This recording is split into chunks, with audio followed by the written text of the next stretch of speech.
Happy Tuesday, everybody. Welcome back, ballers.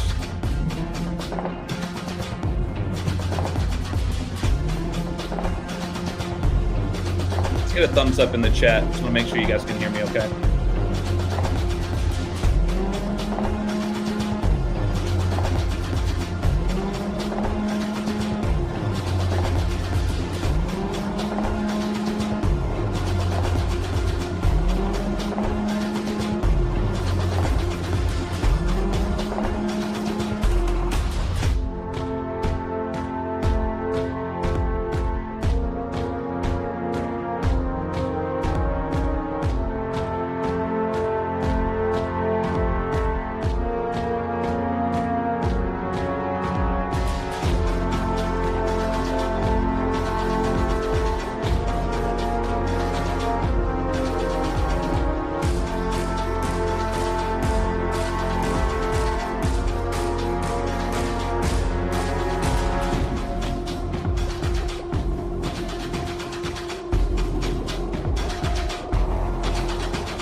What's up, everybody? We ready?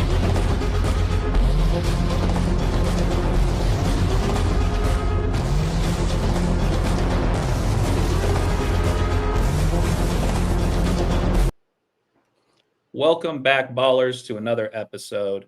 Episode 20, I believe, at this point, since KODI has jumped on board to Eye to Eye with AJ, Rambo, and KODI.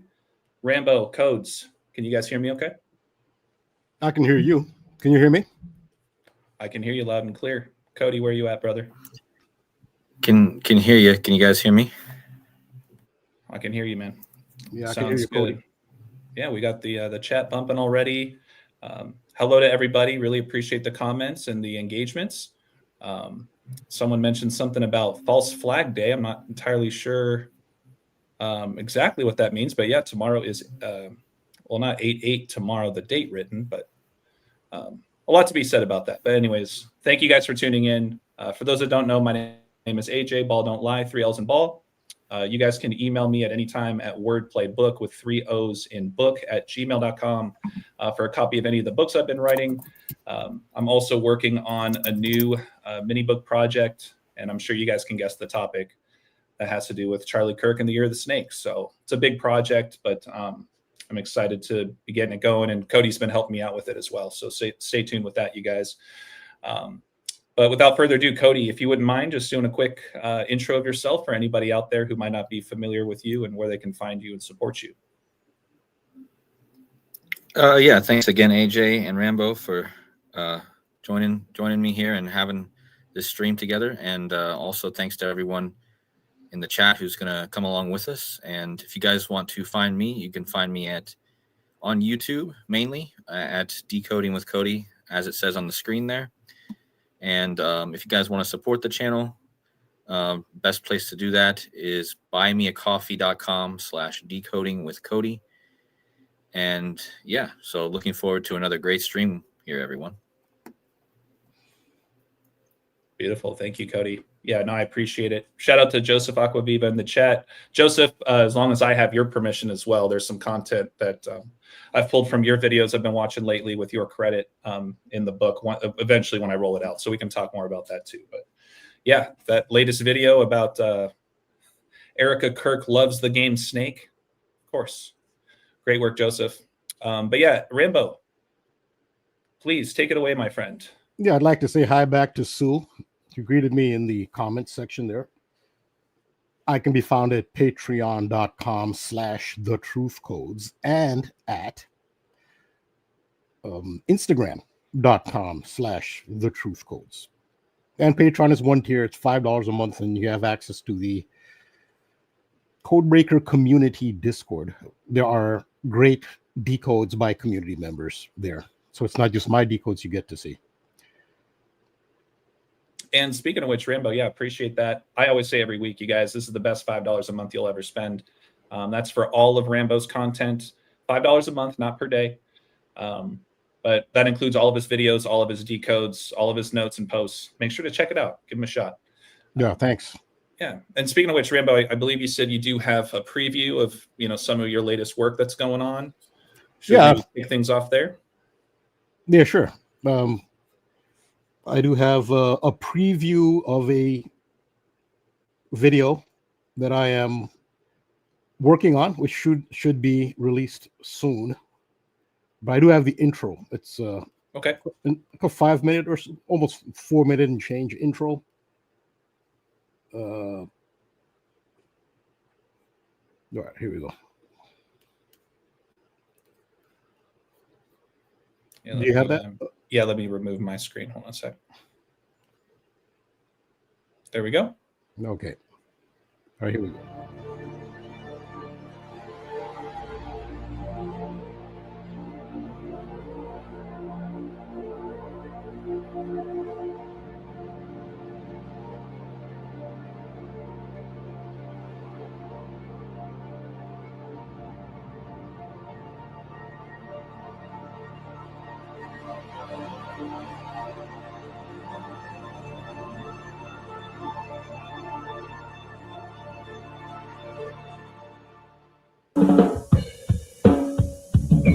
Well, if I had money, I'd tell you what to do. I'd go downtown, buy a Ford truck or two. I'm crazy about a Ford truck. Lord, I'm crazy about a Ford truck. I'm gonna buy me a Ford truck and cruise it up and down the road. Hurry to your local Southern Quality Ford dealer right now and get 1.9 APR on a 98 F-Series truck. Come see why Ford F-150 is the best-selling pickup in America.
The official truck of J.J. Watt in the Houston, Texas.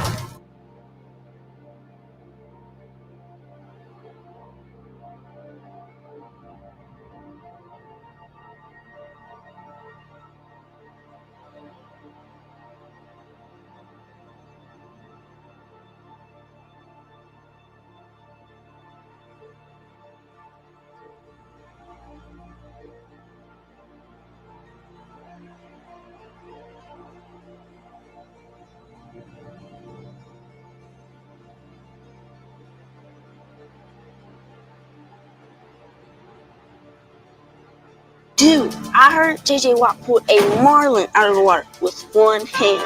It's mind control, bro.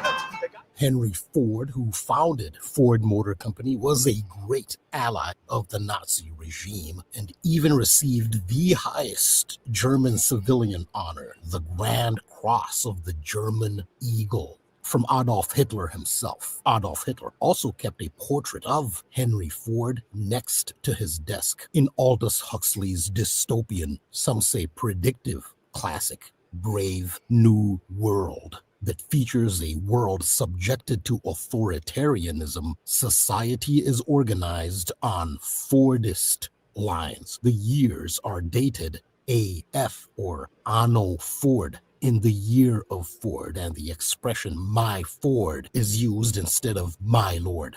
The Christian cross is replaced with a capital T for Model T.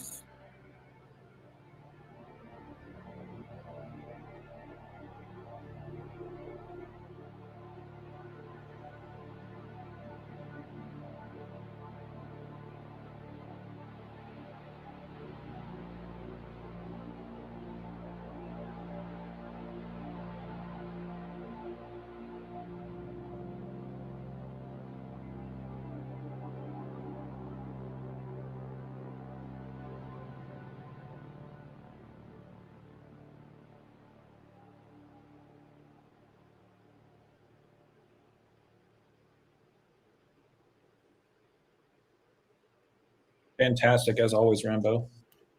Yeah, thanks. That's the preview. The video should be, say, 35 or so minutes long. I could do it longer, but that's an idea of what it's about. So that 1010 in that, the 910, we know why that was, obviously, September 10th, but 1010 is something that I've been pointing out. It's a definite code on multiple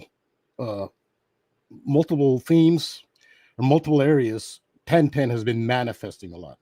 Like I showed there, John Wilkes Booth entered Ford's Theater at 1010. So yeah, I'll talk all about 1010 and the Ford symbolism pertaining to Trump, and you'll see how crazy. So this is an MK. I talked about it last week, I believe, how crazy is a reference to MK Ultra mind control. And I do talk about the Church Commission. MK Ultra first came to public attention, the Church Commission, 1975, which just happens to be the year 1975, in which Gerald Ford had 2 assassination attempts. And he was U.S. president in 1975. There were 2 assassination attempts against Gerald Ford. In the same year, 1975, because earlier that year, this was under Gerald Ford's administration that they had the Church Commission hearings by Senator Frank Church. And what does Kirk mean? The name Kirk means church. This is all tied in.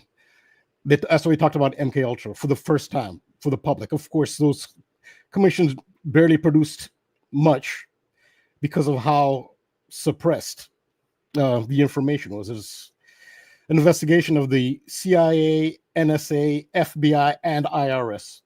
And most of the information was, papers were shredded, so you barely got the truth. And it was Frank Church, Senator Frank Church, who held that. That was in 1975 under the Ford administration. I've seen how Ford is, tied into this. Ford and crazy. Why is crazy always associated with Ford? And I go, there are more associations like that. So it includes MK Ultra, the assassination code, has a lot to do with the presidency.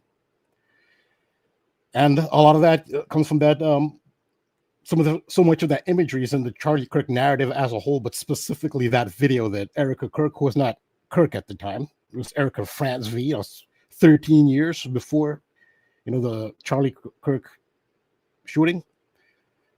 And yeah, that's what the video will be about.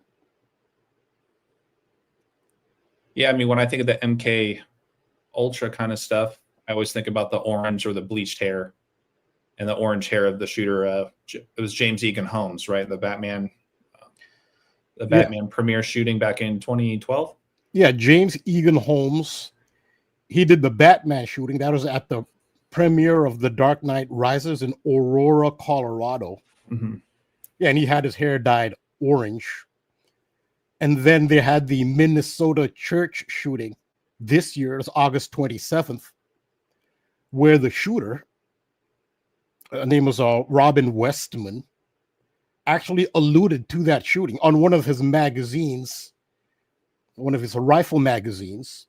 He had the names of multiple mass shooters. One of them was Holmes. He had Holmes's name on that, but he also had on one of the magazines the Joker signature from DC Comics. It was ha ha ha ha ha ha ha. He had that, and he had that evil Joker laugh, so that he made direct allusions to the Joker and James Egan Holmes specifically in that shooting. And of course, talk about Batman. Donald Trump said, "I am Batman," and Batman just won't go away. I have some other decodes. Later on, I'll talk about my latest Instagram post. I even have that video queued up, but we can do that one later. This is my latest Instagram post because yesterday was Mad Hatter Day from Alice in Wonderland. And Batman, believe it or not, is related to that. Ozzy Osbourne with his bat symbolism. So much is tied in. Definitely. Yeah. Hey, Cody, you out there? I know you're on mute. I just want to make sure we can hear you. Yep, I'm here. I'm listening. Cool. Was there anything else you wanted to add or chime in? Well, once I get into my stuff, I mean, the Ford stuff is obviously going to be tied to what I want to talk about with the Lions possibly being in the Super Bowl. Of course, they play at Ford Field, and And it's really, for me, it seems like that would be like the big riddle part with this thing with the lion. I mean, you got a lot of different things I could talk about, but I don't know if we're ready to go into the football thing yet. But like the Ford thing is what really stands out to me with that, as far as that goes. Yeah, I've been noticing more of the Batman themes too, Rambo, especially from Ricky. So shout out to Ricky if you're watching out there. She's been all over those themes too, shouting you out, where she's like, "Oh my God, he's so right. The Batman stuff is everywhere. Hasn't gone away." No, of course. Well, you have a president who said, "I am Batman," and this is how you know it's ritually significant, is because it really wasn't a big deal. The media made it Trump's statement. So the way they hyped it in the media on the headlines, you'd think Trump got up on stage and declared, "I am Batman." That's not how it happened. Right. They made a child. They told, we know that he's on the helicopter. You know, the helicopter symbolism that's another thing. It's really tied into Trump. That is child. He's like 7 years old or something. They didn't show that, but you can just kind of figure out. Somebody told him to tell Trump, "Are you Batman?" So suddenly Trump is talking to someone, and this little child interrupts him and says, "Mr. Trump, Mr. Trump." Of course, he has to pay attention, and the camera's rolling, and says, "Are you Batman?" Now, what is any adult going to say in that situation? You're not going to say, "Oh, no, I'm not. That's a fictional character. Go away." No, of course, no one's going to tell a kid that.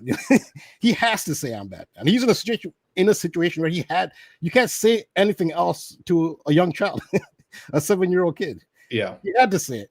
But when you see the way it's been hyped across the media, you would think that he made this declaration, "I am Batman." And this is done for ritual reasons. There's no reason to make a headline of that. That shouldn't even have been news. He talks to like thousands upon thousands of people here and there, and there's small talk left and right. Like, why was that a headline? It's because of the symbolism. I've done so much on the Batman symbol of the Donald Trump. A lot of it is linked to the tarot, because the bat hangs upside down, and the tarot card, which is the Trump card, major arcana card, the Hanged Man. I mean, from what I noticed, and I'm not a tarot expert, but the Hanged Man imagery is involved in, I mean, of all the tarot cards I see, I mean, maybe it's just what I notice. This one resonates more than any other. I don't know why, but I don't know what it is. It also represents St. Peter's cross, which is the upside down cross, which it does indicate, because St. Peter is said to have been crucified upside down. So the upside down cross is St. Peter's cross. It can have other connotations. It ties into the zodiac, which is the mutable cross. The mutable cross is made up of the mutable signs in the tropical zodiac. It's the Gemini, Sagittarius. They're directly opposite each other. And then Pisces and Virgo, they intersect. That makes those 4 signs make the mutable cross. Because they're the mutable signs. Mutable signs means these signs occur when the seasons are mutating into the next season. And that's what so Donald Trump is part of the mutable cross. Very often when you see this Hanged Man symbolism and Batman symbolism, the principal person involved is from one of these 4 zodiac signs: Pisces, Virgo, Sagittarius, or Gemini. Not always, but most of the time. And that is the upside down cross. That's the mutable cross. That's St. Peter's cross. And we know the power of the Vatican, and you can say the Jesuit order. That's a very important symbol to them with the power they have. And that might be why this manifests so often. So typically in the most popularly recognized tarot deck would be the Rider-Waite. The Hanged Man is hanging upside down, but there are older decks that preceded, much older, Italian and the French Marseille. It's a person hanging upside down. It has multiple meanings. By an ankle. So you're hanging upside down by their ankle. And in some modern, these are not like the big popular ones. Now there's so many tarot decks out there, but some of them have a bat for the Hanged Man hanging upside down. And that's one of the reasons they exaggerated Donald Trump's statement that "I am Batman." It has to do with the Hanged Man and the bat. He even had at Trump Tower he had David Blaine, he's a performance artist and a magician, hang upside down to promote an event he did, but it's in Trump Tower. And that's a very vivid picture to see David Blaine hanging upside down next to Donald Trump at a lectern in the lobby of Trump Tower. This is before he said, "I am Batman." But when you understand the bat hangs upside down, and that was a reference to the hangman. Yeah, I could go on and on with the hangman. It ties into football. Patrick Mahomes, he actually celebrated a Super Bowl 58. Patrick Mahomes, who's a Virgo. Again, when you very often, most likely you'll see one of those four signs. Well, Patrick Mahomes, who was born on a day that can be Batman Day, which is September 17th, he celebrated on the field at Super Bowl 58. That was in Las Vegas in 2024. He did a hanged man pose. Like, he had his legs crossed. You know, for this, you'd need the image if you're not familiar. It's an image I've shown many times. I know, AJ, you've seen this multiple times because I've shown it so many times, how Patrick Mahomes did a hanged man celebration. It's a tarot hanged man celebration on the field at Super Bowl 58 in Las Vegas. And no coincidence, one of the things they focused on in that Super Bowl, well, Taylor Swift was just absorbing all the oxygen of the media, and she was there to watch Travis Kelce, of, you know, her boyfriend, on the Chiefs, sitting next to Taylor Swift, who's absorbing all this energy. And what's Taylor Swift? Sagittarius. It's part of the hangman, one of those four signs. Was Ice Spice. Ice Spice was sitting next to her with orange hair, orange dyed hair. You know, so it looks real silly. I've even had black people dyeing their hair orange. Like, then there's more to that. But what is the big story with Ice Spice sitting next to Taylor Swift? She had an upside down cross pendant at that Super Bowl, sitting next to Taylor Swift with her orange hair, right? With her orange hair and a black turtleneck, which looked like James Egan Holmes. I could go on and on with these hangman references, but you get the idea. Yeah. Well, Rambo, you were talking just last week or the week before, it was one of the two, about the assassination attempt, technically in Florida, right? We were talking about how it was at one of Trump's golf outings, right? I'm blanking on the guy's name, but he had the pink shirt on. Yeah, that's Ryan Wesley Ralph. Right. And then didn't we touch on how it was reported in the courtroom he tried to stab himself in the neck with a pen? Yes, at the hearing, which is going on during this Charlie Kirk thing. So you'd think a potential assassin of a former U.S. president at the time and a candidate to be president, that would be a huge deal. That person's trial, you'd think that would be the headline news. It's no one even knew it happened. That's the world we live in. Yeah. Now. Well, I mean, the reason I bring that up with all of the Trump and Batman themes that you've been talking about, not just over the last year or two, but several years with the hangman, going back into 2014, 2015 with David Blaine. But let's not forget that the first Joker movie came out during Trump's first term in office. There was a lot of news out there referring him as the Joker, but then also him having screenings at the White House, etc. Don't forget about the Denver Nuggets just a couple years ago during the Skull and Bones year, where Bruce Wayne's great-great-great-grandfather founded Skull and Bones. But just think about how it was led by Nikola Jokic and Jamal Murray. And of course, in the first movie, The Joker, the character Murray gets shot, right, by the Joker. You see, the list goes on and on and on. But I did want to shout out Quantum Mania, because they pointed out that in Batman 1989, the Joker stabbed a guy in the neck with a pen outside of a courthouse. Wow. I was not aware of that. I wasn't either. That's amazing. Yeah. So Quantum, if you know the episode or the name of the episode or the movie, not sure if it's a show or a movie, but Quantum, if you wouldn't mind adding a little more detail to that, that's fascinating. Yeah, that is amazing. It does tie right into the Ryan Wesley Ralph he's an attempted assassin of Batman. Mm-hmm. So I've done a couple of videos. The title was "The Man Who Killed Batman," which is referring to Trump and the assassination attempts. Mm-hmm. To me, it looks like they seem to be indicating, or it seems to be headed towards another either attempted assassination of Trump, or they'll say it's an actual assassination of Trump. All the symbolism seems to be pointing in that direction. Okay, it was Quantum says it's the movie with Keaton and Nicholson. That is amazing because it lines right up. So that's why and this is the thing. He didn't actually Ralph didn't actually grab a pen and then injure himself and repeatedly. And no, they said he was trying to do it. They saw him grab the pen, and as he had his hand cocked back, headed towards his neck, they stopped him. And with that information, that's an amazing contribution. I really appreciate that. It kind of explains why they had Ralph do that. These are archetypes that we can go over, debate, and speculate as to why are they doing these things. Clearly, this is drama. It's a script, and they're following a set of rules and archetypes and images, and why, to what end. We can speculate on that. Absolutely. But yeah, I mean, let's keep diving into whatever else you had prepared, Rambo. The more, the merrier. Okay. So I do have another. So this is my latest Instagram post. You can see this on Instagram, but this could tie into some other things.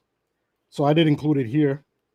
So what I'll show you here is this is my Instagram post on a little has to do with the NFL yesterday. Yesterday was a special day, and especially considered this is the 106th NFL season.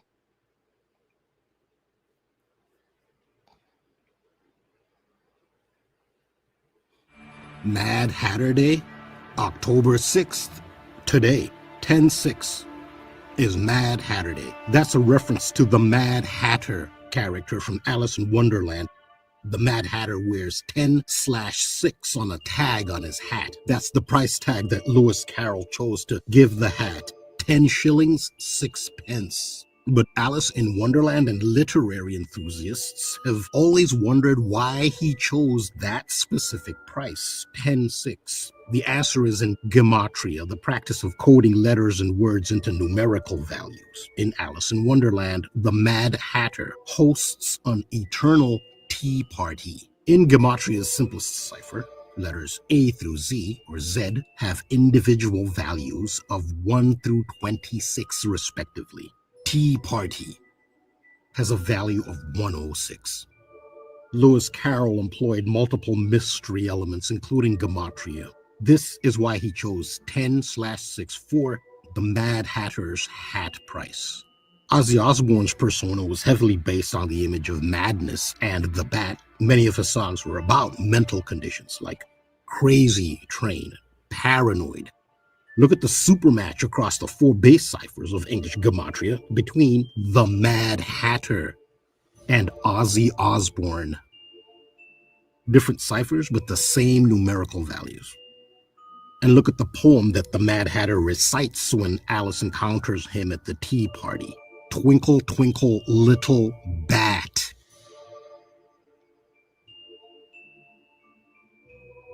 So today, the date of uploading this post, 10/6, is Mad Hatter Day. The Kansas City Chiefs play the Jacksonville Jaguars on Mad Hatter Day, the standalone NFL game on Monday Night Football. The quarterback for the Kansas City Chiefs, Patrick Mahomes, has been coded with Tea Party. Last year, he had a very public and media-hyped birthday party for his daughter. The headline, quote, "Tea-rific." Inside Patrick Mahomes' daughter's Tea for 3 butterfly-themed birthday party. The butterfly is also a related symbol of the mental theme. Could the score at some point of the game suggest an homage to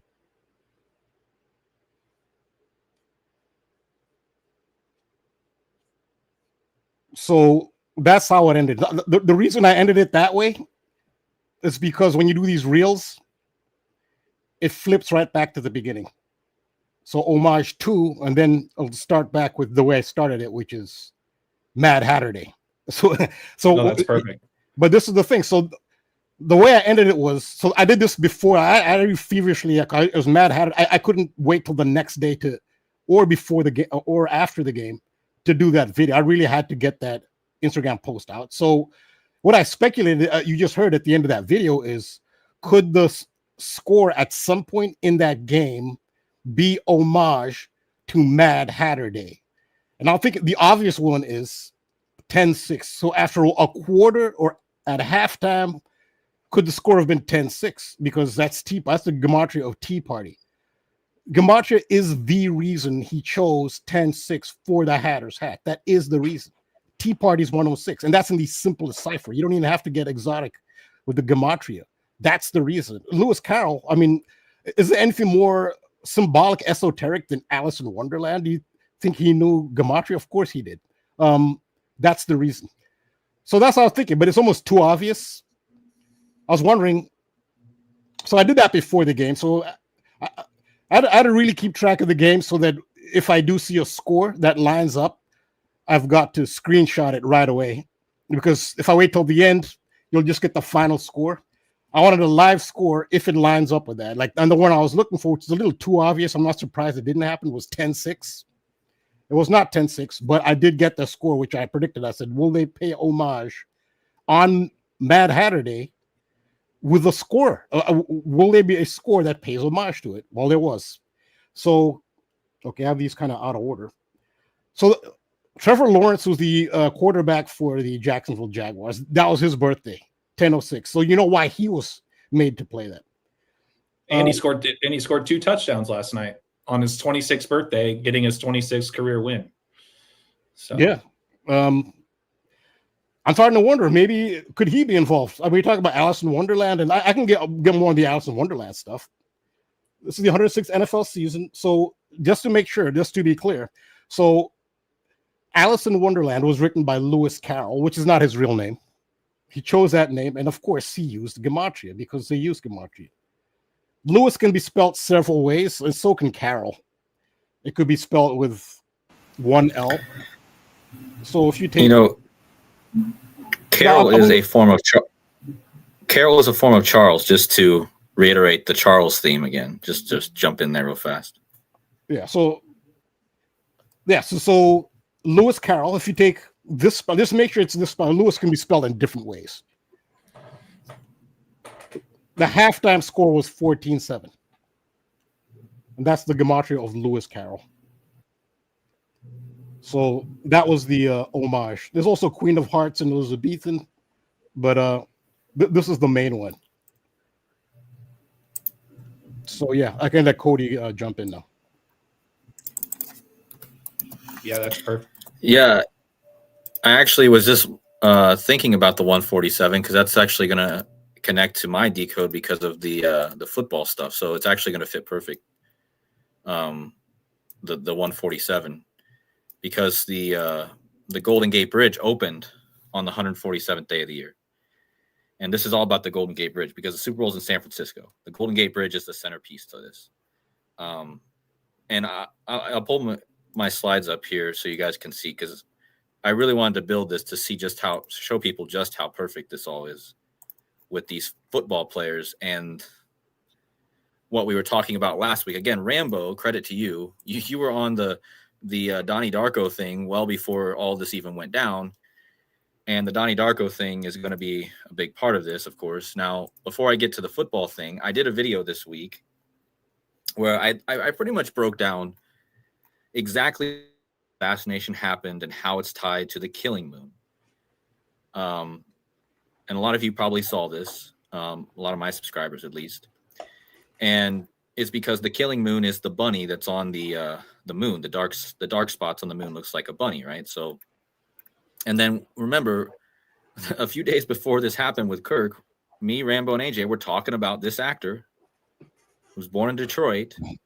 And then Kirk ends up getting shot on this guy's birthday, right? On his 53rd birthday, when moon landing equals 53. So it's connected to the moon landing as well. But in this decode, I really went over, how these guys even have the same gematria. He died on his birthday, the rabbit, right? And this, again, goes back to what Rambo's just talking about. The Alice in Wonderland is all about the rabbit hole. And then what happened, what's really crazy that I thought was super crazy is this. 18 days after the shooting on the Bad Bunny, Frank the Rabbit's birthday, you had Bad Bunny announced as the performer. Well, 18 is the moon card. And I told you this is all connected to the moon, the killing moon, which is the song that opens the Donnie Darko film. And so 18 is the gematria or the moon card, and 18 moon card equals football and Bad Bunny in almost every cipher. So wow.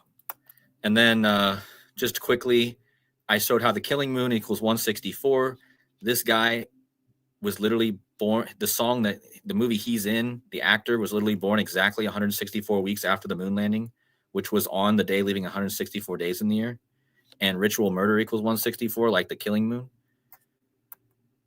And then 109, this isn't as important right now, but the moon orbits were perfect with all this. The moon rabbit is what they call it, which equals 109. It was exactly 109 moon phases from Kennedy announcing the original announcement of going to the moon to the actual moon landing. Exactly 109 moons.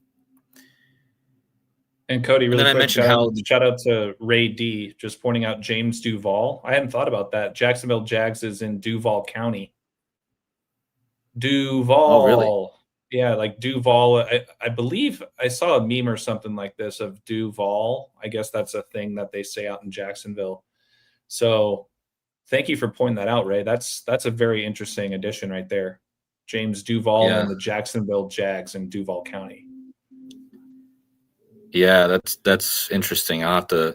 Well, it's going to tie into what I'm going to talk about with the Colts, because the Colts are in the same division as the Jaguars, or the same. Yeah, they're in the same division. So something going on with that for sure. Yeah. But yeah, so I mentioned that the killing number is the 115 because in two gematria ciphers, killing equals 115. That's very rare that you're going to get 115 in two different ciphers, two different methods. So killing is clearly a number associated with 115. And what do you know? JFK was killed on 115 date numerology, and the moon landing was on 115 date numerology. And the entire lyrics of the Killing Moon song add up to 4663, which breaks down to the 115th prime. Wow. And then I pointed out how the moons, again, JFK was on 115 date numerology and the moon landing, right? But those were exactly 70 moons apart. So if you measure, it's exactly 70 moon phases from JFK to the moon landing, and exactly 70 moon phases after that was the release of Frankie Valli was on the top of the charts with the song "My Eyes Adored You," which is equals 70. So this isn't important what I'm going to talk about, but and then this, so I found out. And this goes back to what me and Rambo were talking about last week when the stream went off air. We were talking about the upset from the Turkish team exactly 131 days before the Super Bowl, which Super Bowl equals 131. And I had found out that the founding date of that team to the Golden Gate Bridge was 11524 days. Well, 11524 is the election day last year. And then 11524 is exactly how old Bad Bunny was when he was selected as a Super Bowl performer. And on top of that, he was it was only 2 days after he was selected that this team was winning. So I don't know if Rambo has anything to add while we're on this, because he was the one that brought this up and that really opened this up to be found. So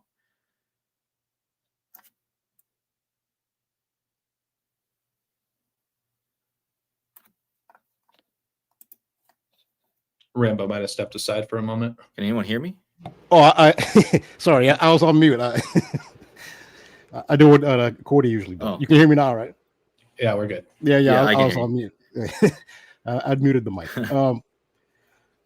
Yeah, so KODI mentioned that Donnie Darko opens with the song The Killing Moon by Echo and the Bunnymen. And the way Liverpool Football Club ties into this is that Echo and the Bunnymen are from Liverpool. They're from the city of Liverpool in England, which I've made other allusions to Echo and the Bunnymen and connected to Liverpool before, but that's the big connection of why that game might be relevant. It's not a stretch. Echo and the Bunnymen are from Liverpool. That's the connection there. Mm-hmm. That's something I forgot. I knew that, but I always forgetting to mention that. And then that's why it started. And then I still can't believe this. This is one of my favorite finds ever, probably. Like, if you go ahead. I'm sorry. Go ahead, Cody. I know, because this slide is really important. I don't want to get you off. No, I'm just saying that because we found out that the 115 is the killing number, I decided to go from the last day of moon lunation 115. You guys don't know what a moon lunation is? They started counting every new moon in 1923. These numbers are way overlooked by everyone. Me and Derek have been on this for a while. These are super legit. And this right here just proves it. Because if you go from the last day of moon lunation 115 to the assassination of JFK on 115 date numerology, it's 11524 days, which is the exact age that Bad Bunny was when he was selected. And look at the date numerology of this last day of 115. It was 60. And Trump won the 60th election on 11524. This is one of the most, I'm telling you, if you guys wrap your heads around this is one of the most mind-blowing slides that I've ever seen. Considering this all came from the original find that we had last week at the end of the show, that this team was founded that same amount of days before the Golden Gate Bridge opened, or the construction ended, which is perfect because Bad Bunny is going to be performing in this city, which the bridge is on the logo. So, and then this is just a little extra thing that connects all this, but O.J. Simpson, who was from San Francisco, if you go back from the Super Bowl, that same amount of days, because we figured out that this date span is obviously important. But if you go back from the Super Bowl next year to this amount of days, you land on O.J. Simpson pleading not guilty for a killing, and he's from San Francisco. And look at this, going back to the O's. Look at the day that he pleaded not guilty, July 22nd, 227 again, and his name is O.J. So again. And he's from San Francisco. That's the big key here. He's from San Francisco. And you go back from the San Francisco Super Bowl, you land on this same numerology, or the same date duration that I found 3 different times now. And then you can see that, they actually found the bodies of Nicole Brown is connected to the moon as well, because Brown lunation is how you count the moons. The guy who invented the moon lunation count, his name is Brown. So this ties to Doc Brown. Doc Brown is in the thing. He's totally a moon riddle. Oh, here it is. So OJ killed Nicole Brown, and the guy who invented the moon lunation number that I just revealed to you, his name was Ernest Brown. And look at when he died, July 22nd. And when did OJ plead not guilty to the killing? On July 22nd. And again, he created Brown lunations. And then the rest of the stuff isn't important right now, but I wanted to point out the important piece I want to get to, because I want to go back and forth with RAMBO a bit on this, is that, so this team, we found out that 131 days before the Super Bowl, this team in soccer, they upset Liverpool, which again, the band that made the song The Killing Moon was from Liverpool. And so this is how we got to the conclusion that this connects to this team. Well, now I'm going to make the add-on additions to this and show you kind of what I think might play out. Now, this is nothing is ever 100%, but I'm just going to show you why I think this is about a perfect riddle. And this one blew my mind as well. So these are all the main characters here, because we had the Charlie Kirk thing, which he died on this guy's birthday, right? The bunny. And then we have Bad Bunny, and then we have Detroit, right? Why Detroit? Because this is Jared Goff, the quarterback for the Detroit Lions. He not only plays in Detroit, like this actor was born in Detroit, he plays in Ford Field. Well, Ford, what did RAMBO just talk about? Ford, which is the assassination code. But here's where I think these 3 characters are super connected to the Golden Gate Bridge, because Kirk was born 147 days before Bad Bunny. Bad Bunny was born 218 days before Jared Goff, the quarterback for the Lions. That means the date that's encoded in these 3 characters is the date of the Golden Gate Bridge. which opened on the 147th day of the year, which leaves 218 remaining. So they coded these 3 characters to point to the bridge. That's what I'm seeing clearly. Now, this is where it gets mind-blowing, because now that we know that Goff is involved in this, the quarterback for the Lions, I decided to measure from Bad Bunny or the James Duval. Again, he's born in Detroit, guys, this actor. And I measured from his birth to the Detroit Lions quarterback's birth, and it was exactly the 10-14 prime days. I mean, what are the odds of that? I mean, just think about that. That's the date. That's the most important date, because Jared Goff is going to turn 31 on that date, which is going to would have been Charlie Kirk's 32nd. There's 32 teams in the NFL. And 31 of them lose. Think about that. All right. There's 32 teams in the NFL. Only 1 wins. That means 31 of them do not win. So Goff's going to turn 31 on Kirk's birthday, and where Kirk would turn 32. So that's symbolizing that 1 team will win the Super Bowl and the other 31 will not. Okay. That's clear. I don't think that's just so perfect considering the NFL riddle. And then you have this riddle going with this guy who, again, Kirk died on his birthday. And then you go from that and you get the birthday of both Kirk and Goff. Cody, really quick, what was the 8,000 number again, really quick? That's the 1014 prime number.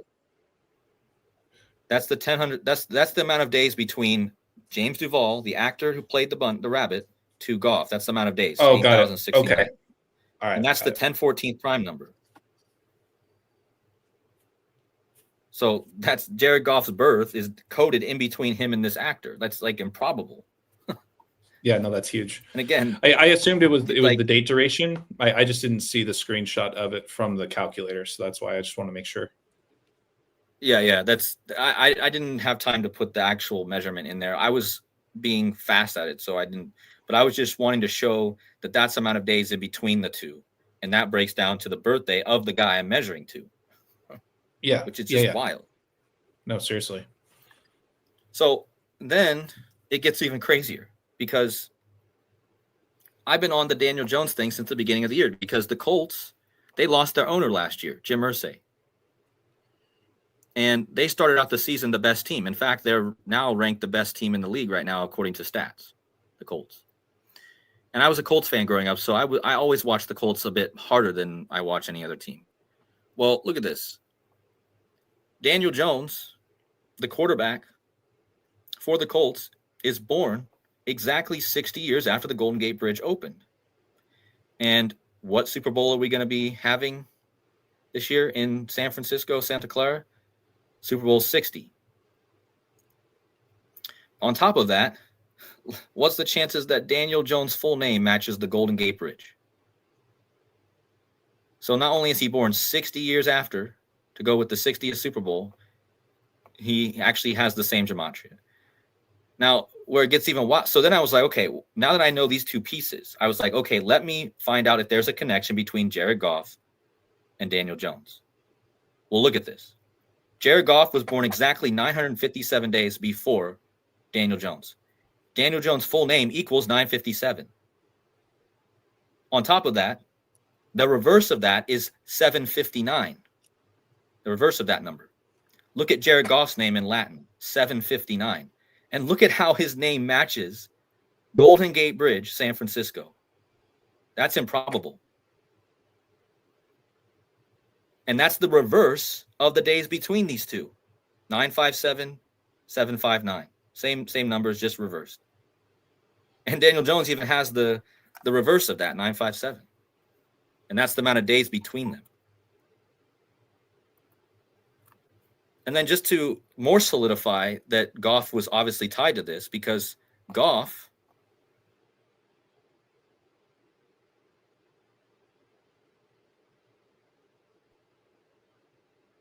and he was inspired to wear the number. So there's your San Francisco connection. But Bad Bunny was announced to be the Super Bowl performer. Did you get that lag as well, Rambo? Yeah, you cut out for very briefly. Yeah, Cody, would you mind just? I think we lost you for like 5 seconds. Would you mind just hitting your last point? Okay, so Jared Goff wears the number 16 in tribute to Joe Montana, who played for San Francisco. So there's your Golden Gate Bridge, San Francisco connection with him. But on top of that, the Super Bowl performer Bad Bunny was announced exactly 16 days before Goff's birthday. And Kirk's birthday, of course. So that's perfect too. That was like really solidified it for me. Like, wow, they did that exactly 16 days before Goff's birthday. And now remember, the whole decode I did this week about the moon, the killing moon from the Donnie Darko, right? Well, so this is all about the eights. The Golden Gate Bridge opened on 88 numerology. So 5 plus 27 plus 19 plus 37, 88. Bad Bunny was born when the moon was in lunation 880. And exactly eight moons later, moon orbits, Jared Goff was born in lunation 888. And look at his name, Jared Thomas Goff, 888. Jared Thomas Goff, 888, born in lunation 8. This proves that the lunation is obviously important. Everyone should be looking at these all the time. Whenever you're running a date. Too. She just mentioned that Goff Street is a main street in San Francisco. It's just spelled. Oh, really? Wow. Gough. I think kind of like it makes me think of like Van Gogh, but apparently it's pronounced Goff. So should probably look into that. Yeah, that's crazy. That's a great addition. Thank you, Susan. Yeah, thank you. But yeah, Goff born exactly 8 orbits of the moon after Bad Bunny. The killing moon is connected to the rabbit from Donnie Darko. So it's the 8s everywhere. And the fact that his name equals 888, like time traveler. So this is why I think it ties to Back to the Future, because Donnie Darko and Back to the Future are intimately connected. Time traveler equals 888. Donald J. Trump equals 888 in the same cipher as Jared Thomas Goff. So there's your time traveler theme. And just to solidify this connection is Daniel Jones actually has a perfect moon connection to both Bad Bunny and Jared Goff, because if you measure in moon orbits, right, which is the full rotation of the moon around the Earth, supposedly, they both land on exact moon orbits. So not any extra days, exactly. So Goff was born exactly 35 moon orbits before Jones, and Bad Bunny was born exactly 43 before Jones. Out of all the people I measured to, Goff has the best connection with the moon to Daniel Jones. And so does Bad Bunny, because no one else I measured. I mean, there's probably other people I could check, but I did go through all the prominent teams that have a chance of making it to the Super Bowl at this point. I obviously eliminated some that I think is improbable that they will even make it. And just to go, if you guys are if Rambo's a bit unsure about the Colts, I want to remind you, Rambo, you've been talking about the circle. And you know what the nickname is of Indianapolis, right?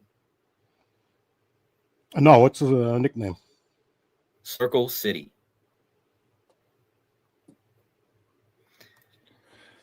Cody, Circle City is. If I can add something in there too, I know we actually talked about this a couple episodes ago, talking briefly about Dan Jones, right? He's also nicknamed Indiana Jones now, right? Yep.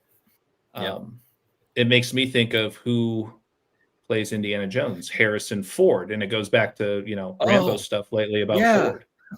Yeah, great connection. That's a perfect one. Yeah, that's a perfect one, AJ. Yeah.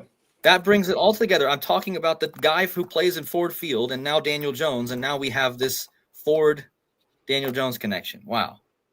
Yeah. Perfect. And So, again, at the beginning of the year, Jones, if anyone. Go ahead. No, that's okay.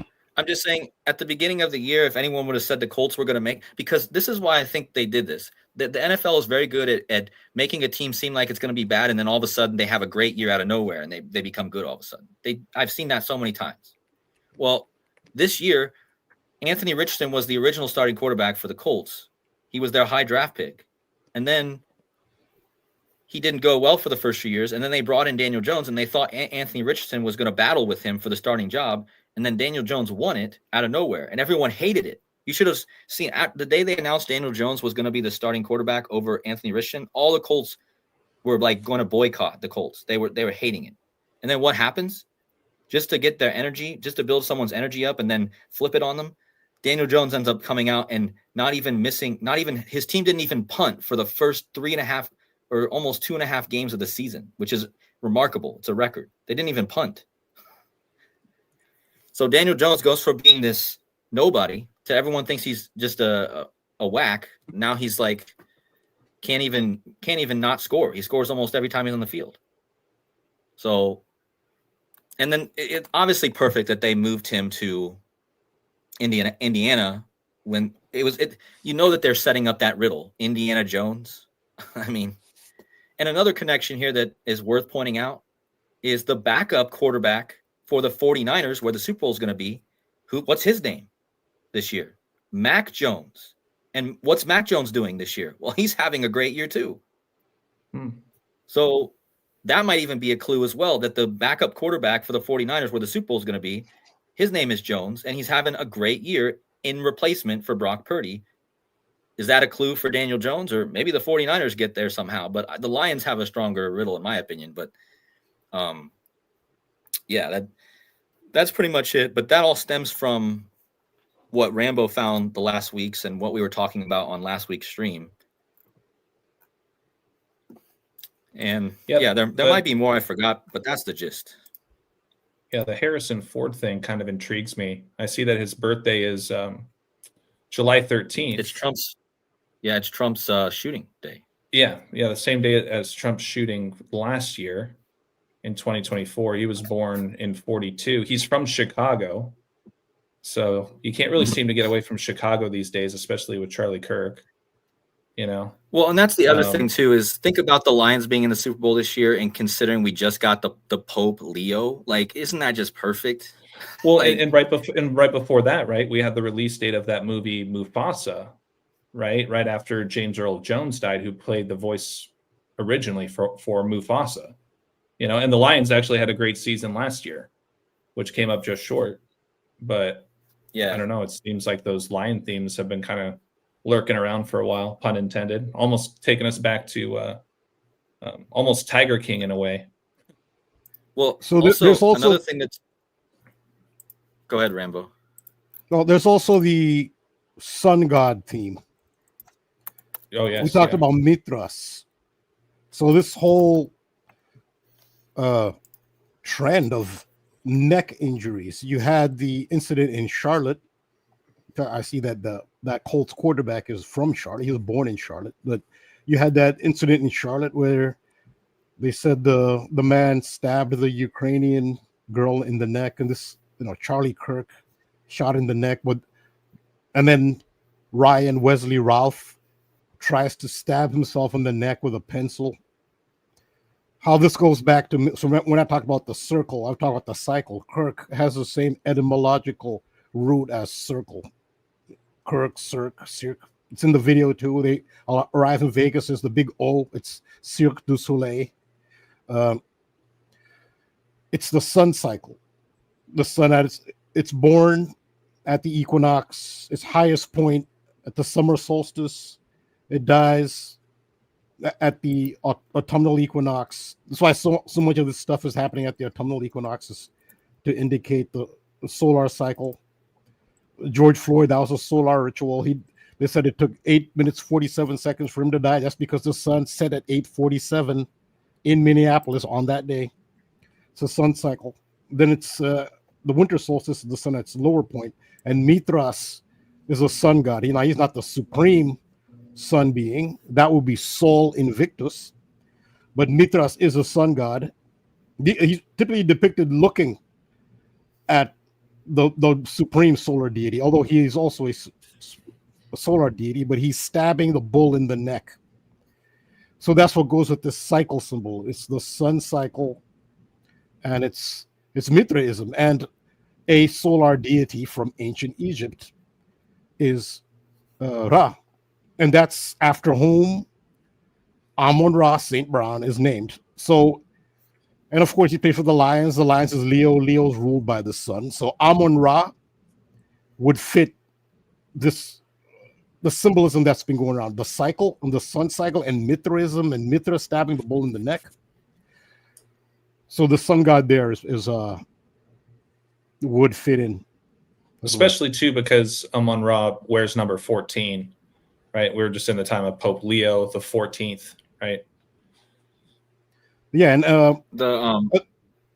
saying so Osiris's body was cut into 14 pieces. Right. That's right. That's right. Yeah, and Osiris, Horus is the resurrected Osiris, more or less. Yeah. So yeah, that does. Yeah, that's part of that too. Yeah. It's also related to the moon though too as well. So the average moon cycle is 28. We talked about that Detroit player with the bleeding eye. He wore 28, and 28's a big part of 28 days stretch. That's the duration of for the plot of Donnie Darko. And so to go from new moon to full moon, and vice versa from full moon down to new moon is on average about 14 days. So 14 is also a moon cycle number. And think of the Detroit Lions colors. Although they're the lion figure, they have moon colors. It's blue and silver. Those are moon colors. So very heavy moon symbols. That goes with the player Amun-Ra St. Brown. Well, I just showed you guys the name that's very associated with the moon. The guy who created the lunar counts, his name is Brown. So the guy's name might actually have not only the Amun-Ra, the sun, but his last name might represent the moon. So his name represents the eclipse, probably the sun and the moon, the coming together of the sun and the moon, which creates, a ring or a circle, right? One circle, two circles becoming one circle.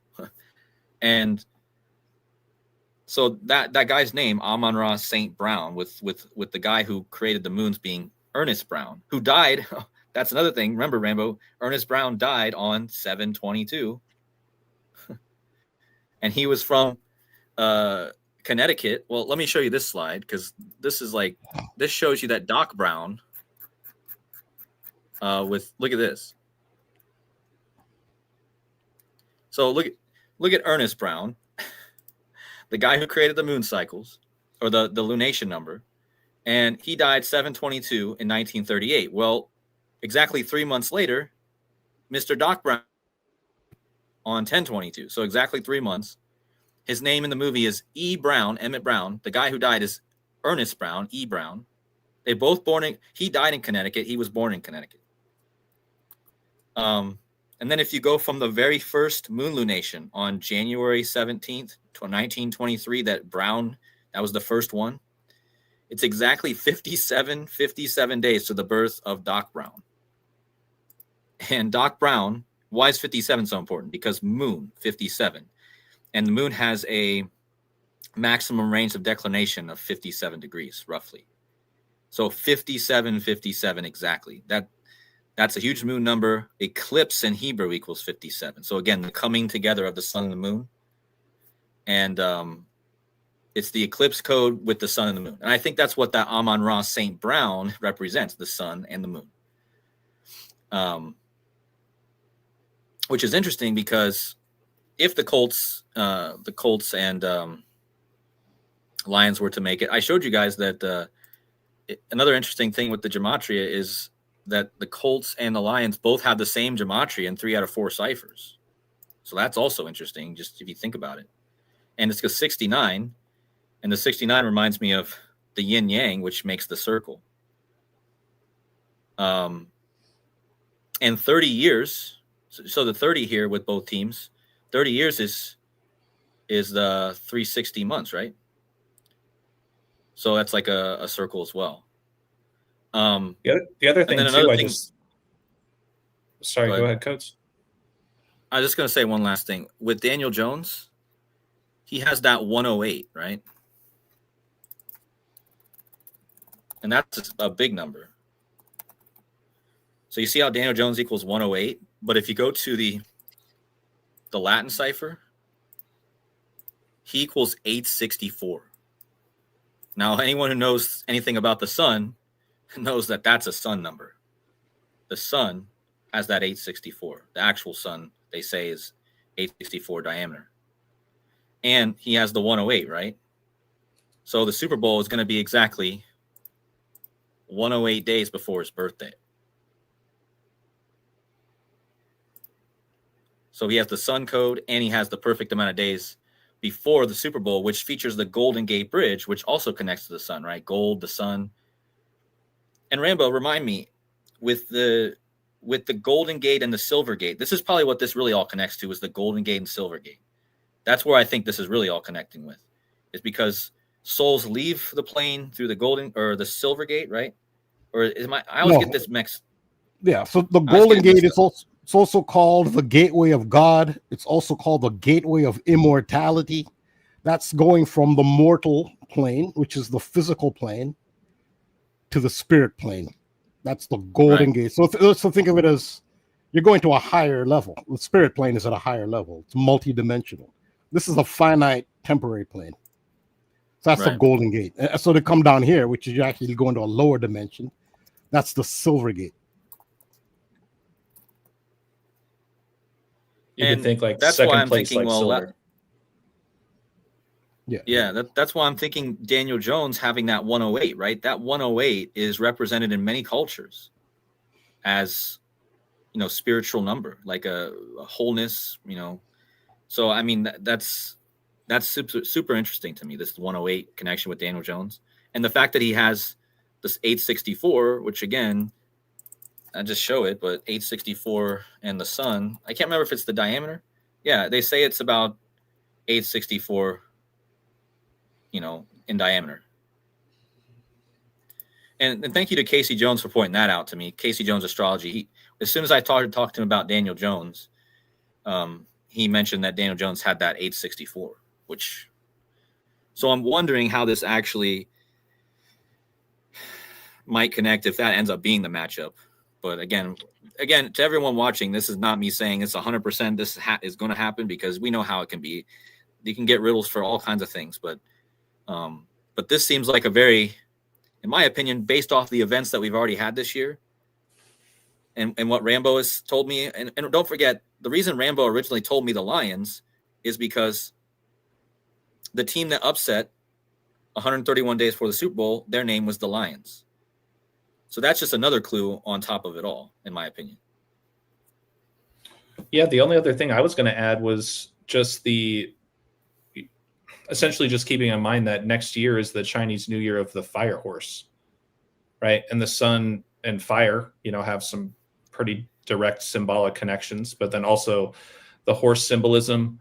I mean, technically not so much with the Lions, obviously, but with the Colts, right? So the Colts could find themselves there, and the Broncos are still, having a season, so we'll see. Yeah, so with the Colts and Broncos, we know what the imagery is there. It's the horse, the patron of horses in mythology, Greco-Roman. Greece called him Poseidon. Rome called him Neptune. That's more or less the same deity. That is the patron of horses. That is whose symbol is the trident. Of course, Peyton Manning, those are the two teams Peyton Manning played for. But, so the patron of horses is Neptune. The tarot card that represents, each planet is represented by a tarot card. The tarot card that represents Neptune is the Hanged Man. And remember what I said about the Hanged Man. It's those 4 zodiac signs. It is Sagittarius, Gemini, Pisces, and Virgo. When you see the Hanged Man, more often than not, the principal character involved will be from one of those 4 zodiac signs. And this quarterback, Daniel Jones, he's born May 27th, is a Gemini. And he plays for the Neptune team. Neptune is the Hanged Man, because that card represents Neptune. And Neptune is the patron of horses. So I can see why they put him on that team. So when we're talking about the bat, and the Hangman is the bat. So this does tie into that.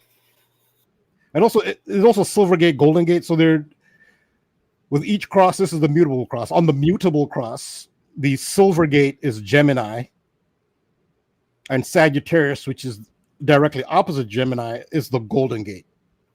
In fact, Sagittarius in general is considered the Golden Gate. It's It's the point between Earth and the center of the galaxy. The point around which the galaxy rotates. It's you have to go through Sagittarius. So Sagittarius in general is the Golden Gate. Gemini is the Silver Gate. So you have that Silver Gate, Golden Gate thing going with. I think that does fit in with the symbolism of the horse, and at least the Colts. And remember, in Back to the Future, you had Neptune there, holding the trident at the Under the Sea dance, where Marty McFly played the Gibson guitar. And of course, Gibson's guitar is now 131 years old. So, yeah, so that's another way in which. Thank you for the Tawanya Hooray. Thank you. That's another way. In AJ, can you? Someone is saying I got it reversed, but what did I get reversed? I don't. I mean, I don't mind. I just like them to expound on that. I said that Gemini is the Silver Gate, Sagittarius is the Golden Gate. I'm not sure what they're referring to. I mean, I don't mind them if they can correct me. That's fine. If they could respond, I don't know what they're referring to. But said Golden Gate is 8 Gemini. I'm not sure what that means. I think he's saying that Gemini is a Golden Gate, but no, it's a Sagittarius. So I'm pretty sure it's Sagittarius. So with each cross, that's the mutable cross. There are 3 crosses. The mutable cross is the upside down cross, which is St. Peter's cross. You also have the fixed cross, which is the X. That's what the papal keys. You have a golden key and a silver key and an X. That's the fixed cross. So the fixed cross is the fixed signs, which happen in the middle of the season. There, the Silver Gate is Taurus. The Golden Gate is Scorpio. And then you have the cardinal cross, which is the plus sign. The Silver Gate there is Cancer. Cancer, very Silver Gate, very watery. Moon, Cancer is ruled by the moon. That's the Silver Gate. The moon is silver. And the Golden Gate there is Capricorn. Kodi, did you say something earlier? Were you looking to take the screen? Yeah. So there's a few things I gotta hit on here. So somebody in the chat had said, yeah. Somebody in the chat had said something about the OJ thing again, and I really wanted to hit on this because you know how I showed you that OJ he died or he pleaded not guilty to the killing on the death date of the guy Brown who created the Moon Lunation. Well, and remember how I said if you go back from the Super Bowl this year, it's the 11524 days, which is the same amount of days between that team and the Golden Gate Bridge and all the same date duration. Well, somebody mentioned something that I totally forgot to even think about. OJ is famous for the Bronco, the Ford Bronco. So him lining up perfectly like with him pleading not guilty, right? He pleaded not guilty exactly 11524 days, which was the same day duration. That's how old Bad Bunny was when he was announced for the Super Bowl. So that's just another addition on top of what we were talking about earlier with the Broncos and then the Ford. So, could it be the Broncos versus the Lions? Maybe. Maybe the Colts are. Because what happened? Okay, so something I did notice with the horse theme, for instance, the Colts already played the Broncos this year, and the Colts won miraculously after their kicker missed a field goal, and then the penalty was called on a player for jumping on the center, and basically the referees gave their kicker another shot. So it was like super rigged. It seemed super rigged, right? So the Broncos lost to the Colts on the referee, the referees giving them the loss. So I'm wondering maybe if the Colts and the Broncos meet again in the playoffs somehow, maybe the Broncos get their revenge and then the Broncos make it to the Super Bowl. That could be a narrative to think about. Because I always noticed that ever since I was a kid, even before I knew anything about rigs or gematria, I always man, these scripts are just too perfect. I was picking up on this years before I even knew about any of this. Just like when Peyton Manning, so many years he couldn't beat Tom Brady, and then one year in 2006, he came back from like what 24 something points down in the second half to win. And but I just felt like they were going to rig it like that. Even then, I felt like that. So it seems like they always do this give and take thing with these sports. They always have a one team win once, and then the next time the other team gets their revenge, or there's a comeback or something like that. So just throwing that out there with the OJ thing. Yeah, I do talk about OJ Simpson in my video, because the song She's My Kind of Crazy was actually released on his birthday on July 9th. And yeah. So OJ is also go ahead. Was released on July 22nd. That was I talked about that last week. 227, part of the circle symbols. Yeah, I talked about that last week. And also they did the and I also showed you. Remember last week I showed you how they changed the date. They changed the upload date. It was 227. They changed it to 23/7, which is just a recent change. It has already been 227. All of a sudden they changed it. But also the behind the scenes video that they did about the zip line part of the video was 2 minutes and 27 seconds. But I do talk about OJ Simpson. So the song itself was released on OJ Simpson's birthday, and how OJ ties into Charlie Kirk, the neck injury, the Nicole Brown Simpson murder. She was stabbed in the neck. This she received 7 stab wounds to the neck. And 7 is the number of the Chariot tarot card. The Chariot tarot card represents Cancer, which is OJ Simpson's zodiac sign. But in the tropical zodiac, the star Sirius is in Cancer in the tropical zodiac. And Sirius chases the rabbit. That's the constellation of Lepus. So Sirius, which is the dog star, is the dog of Orion, which is chasing Lepus the rabbit in an eternal chase, to get back to the rabbit theme and how it ties in with all of this. So yeah, I do talk about OJ and the Ford. AJ. Yo. AJ, there's a commenter in the chat that says 7-1. He's another great channel to follow, by the way. He pointed out Nicole Brown and Ron Goldman. Brown, the moon, Goldman, the sun. So moon and sun.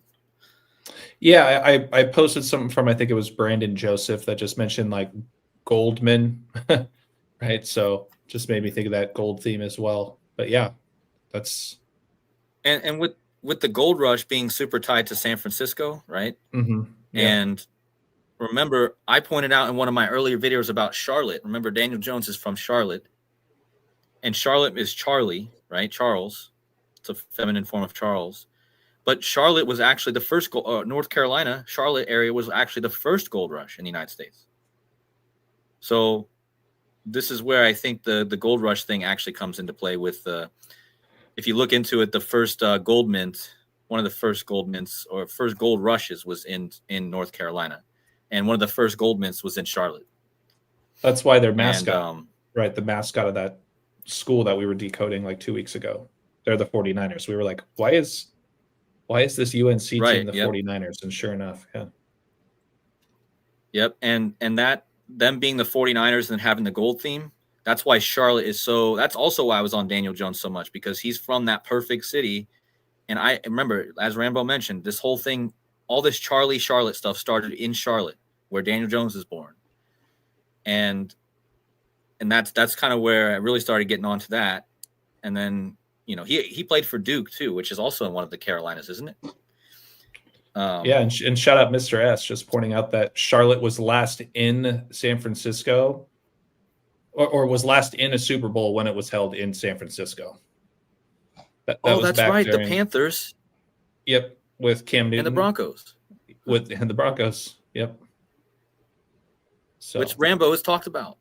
Rambo once back to the Future quoted that Super Bowl. Even told you who would win. Even told you who would be the MVP. Right, Miller. So Miller's interesting. I've done a bunch of stuff on Miller. In the movie Snake Eyes, you notice in the boxing ring, it was full of Miller ads. Oh, yeah. Like Miller was a big part of Snake Eyes as well. Oh, definitely. Yeah, I Yeah, noticed so that in the you- first Okay. 5 minutes. Yeah.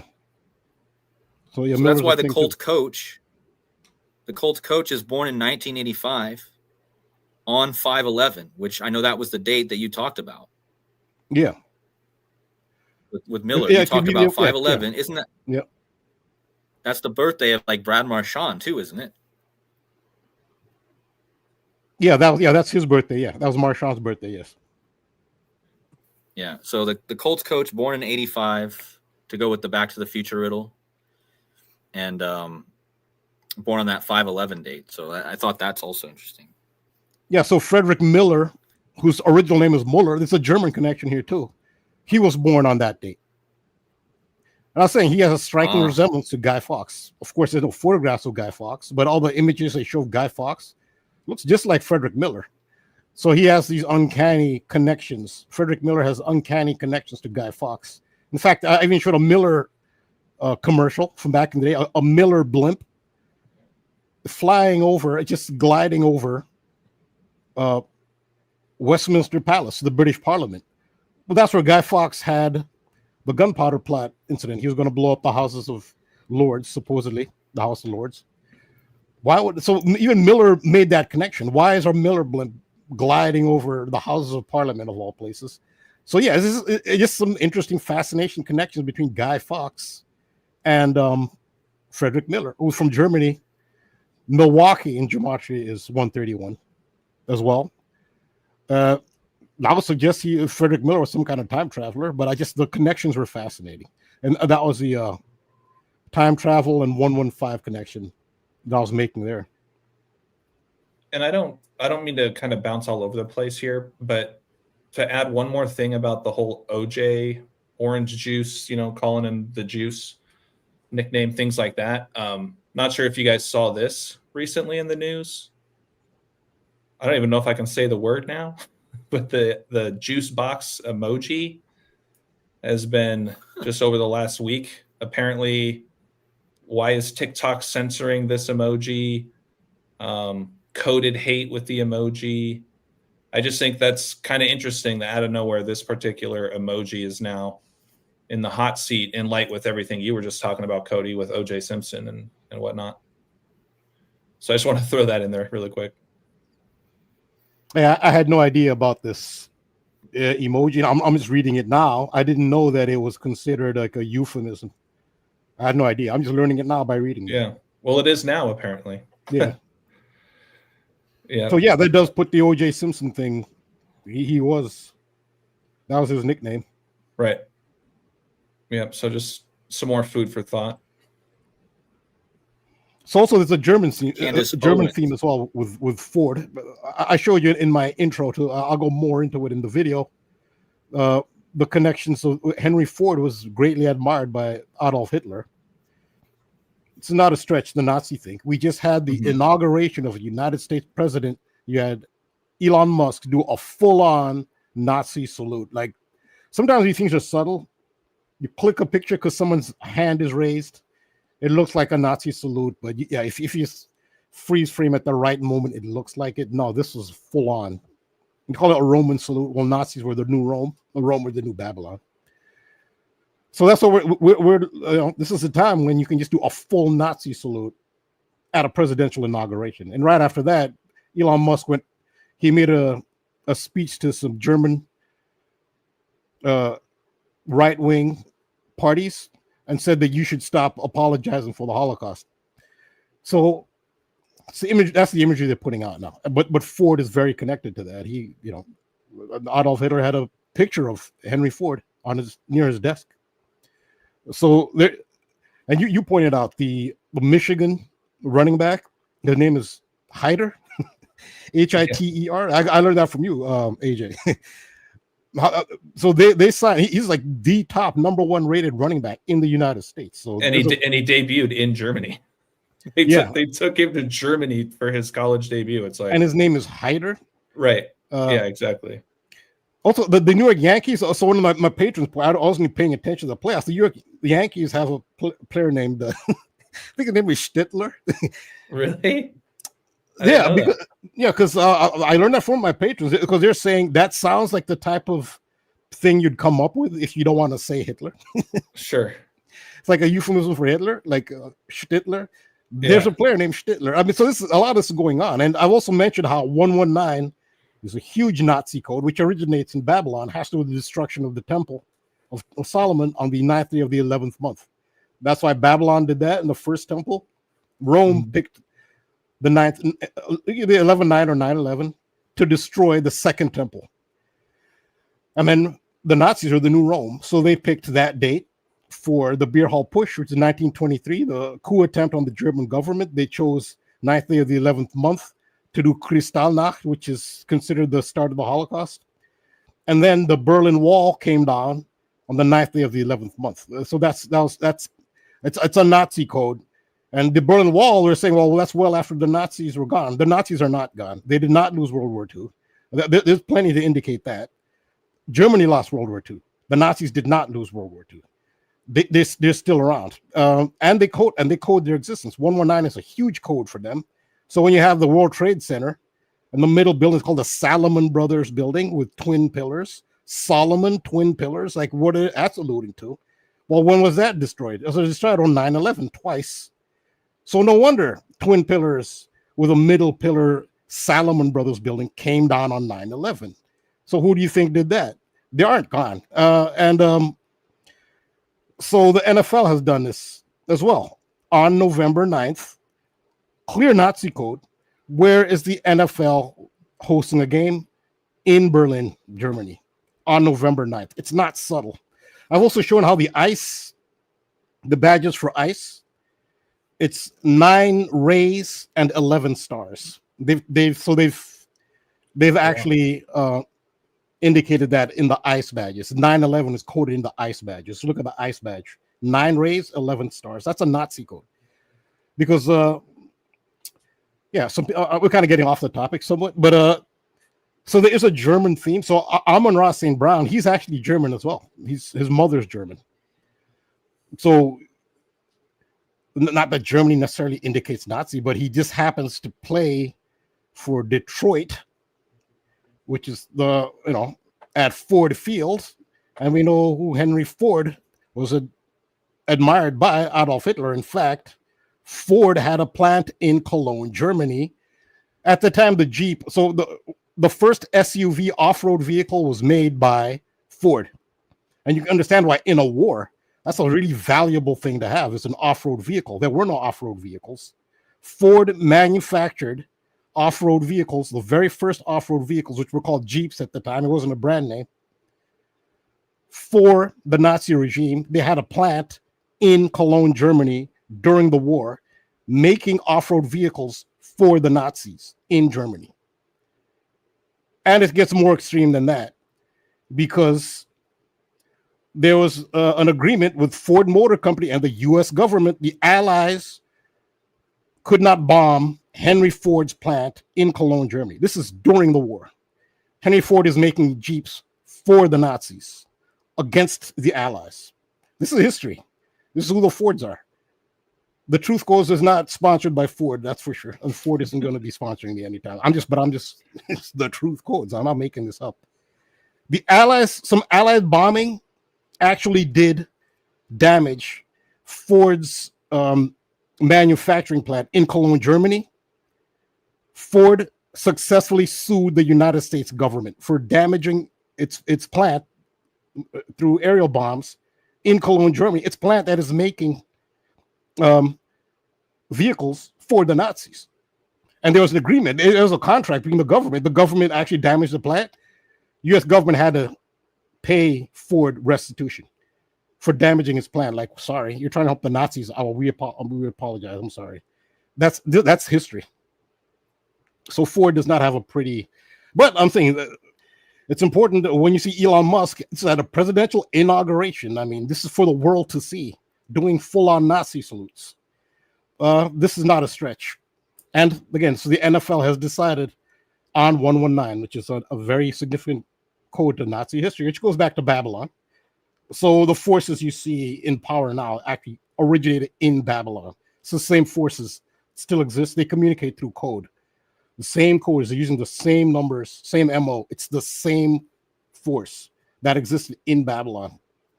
And what was the goal of Babylon? It's to take over the whole world, but of course they had no concept of the entire world. Yeah, it's the is it the Colts? Oh yeah, it's the Colts. Yeah, Falcons and Colts. There you go. Does it say it's Berlin? I think it's either Berlin or Munich. I think it's Berlin. Yeah, which one is it, Cody? I think you're still muted. Oh, Berlin. There you go. And who built the Olympiastadion? That was built by Adolf Hitler. He commissioned the building of the Olympic Stadium. Wow. And of course, we talked about this also. This is related to time travel. So Doc Brown, according to Back to the Future canon, he's actually a von Braun. So the von Brauns, and we know who that's a reference to. That's a reference to Werner von Braun, who started NASA. He's a Nazi rocket scientist. According to Back to the Future, they've decided that Doc Brown is actually a descendant of the von Brauns, and then they anglicized his name to Brown. Also think of Adolf Hitler's allegedly lover or partner, Eva Braun. All that Nazi symbolism is in Back to the Future as well. And so I've alluded to the work of Joseph P. Farrell, Dr. Joseph P. Farrell, who's multiple people have talked about the German time or dimensional travel machine project. It's called the Brotherhood of the Bell is what they were called. It's called the Bell Project because their multi-dimensional machine was shaped like a bell. Back to the Future actually does pay homage to the German Bell Project, which in part was also a time travel project as well as a teleportation type project. It's a real Joseph P. Farrell does the best work on it because he has a doctorate and he knows about many people have done work on it, but his is the best because he's scholarly. He does it from an academic background. He got a doctorate from Oxford University. So but in Back to the Future, they actually have Marty and Doc. I got this from Julia when we did the Occult Rejects. She pointed out that Doc Brown and Marty McFly were standing next to this big bell, this huge bell in Back to the Future. I think that was in the third part. Well, that's an allusion to the Nazi Bell Project because Doc Brown is a von Braun and bells are a symbol. Well, outside the Olympiastadion, you can, if you want, you can look at Olympiastadion Bell in Berlin, where you'll see the Colts on 119, the Nazi code, play the Falcons, is a big bell. Bell. I cannot believe it though statue. That I typed in this stadium and it equals Daniel Jones. Like, absolutely blew my mind. Like I was just telling you guys about that, and then I type, and this is not like, again, I don't think people understand how crazy it is to get a match in this cipher. This is not something you're just gonna type in. It's gonna be like a 22 or a 58 or whatever in the normal ciphers. Daniel Jones literally equals the stadium, man. That is, and think about this. Daniel Jones, Harrison Ford. What is the main theme of Indiana Jones? Nazis. Yep. The whole movies about Indiana Jones is the Nazis. Him against the Nazis. You know what I just noticed now, too, really quick, when we talk about Donnie Darko, don't forget about the numbers that he wrote on his arm when he woke up from the golf course. Yeah. Right, representing the days and everything, but the 864 is in that number alignment. 28 days, 6 hours, 42 minutes, 12 seconds. So you have the 2864. That's right in there. So I just want to throw. Oh yeah, it's a great observation. You guys remember how I was talking about the 286 the night that we found that guy that got elbowed in the face from Detroit? Yes. Guess what? Okay, so do you remember how I was talking about the 286, and that was 286 days after that guy's event or whatever? And then, oh my God, now we just shifted over one. No, but get this. And then a few days later, Charlie Kirk got assassinated, right? What do you think the gematria? Look at this. This blew my mind. Hold on.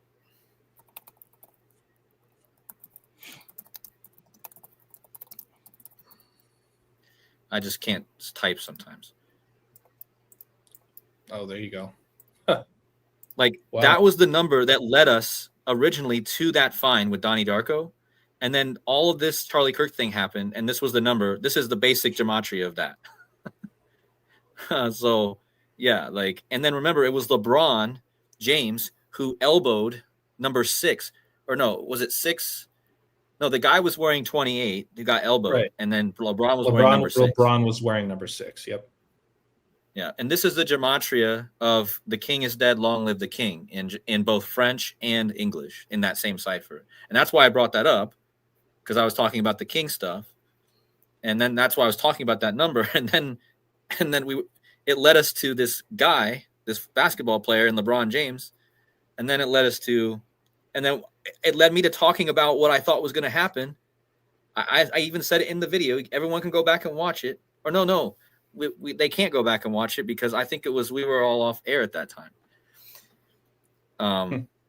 But I said, I think I did say it on air actually, that I had found a connection to like a few days later around the 11th. Well, then this thing ended up happening with Charlie Kirk on the 10th, right? So yeah, I just thought it was crazy that number actually manifested in the Charlie Kirk thing.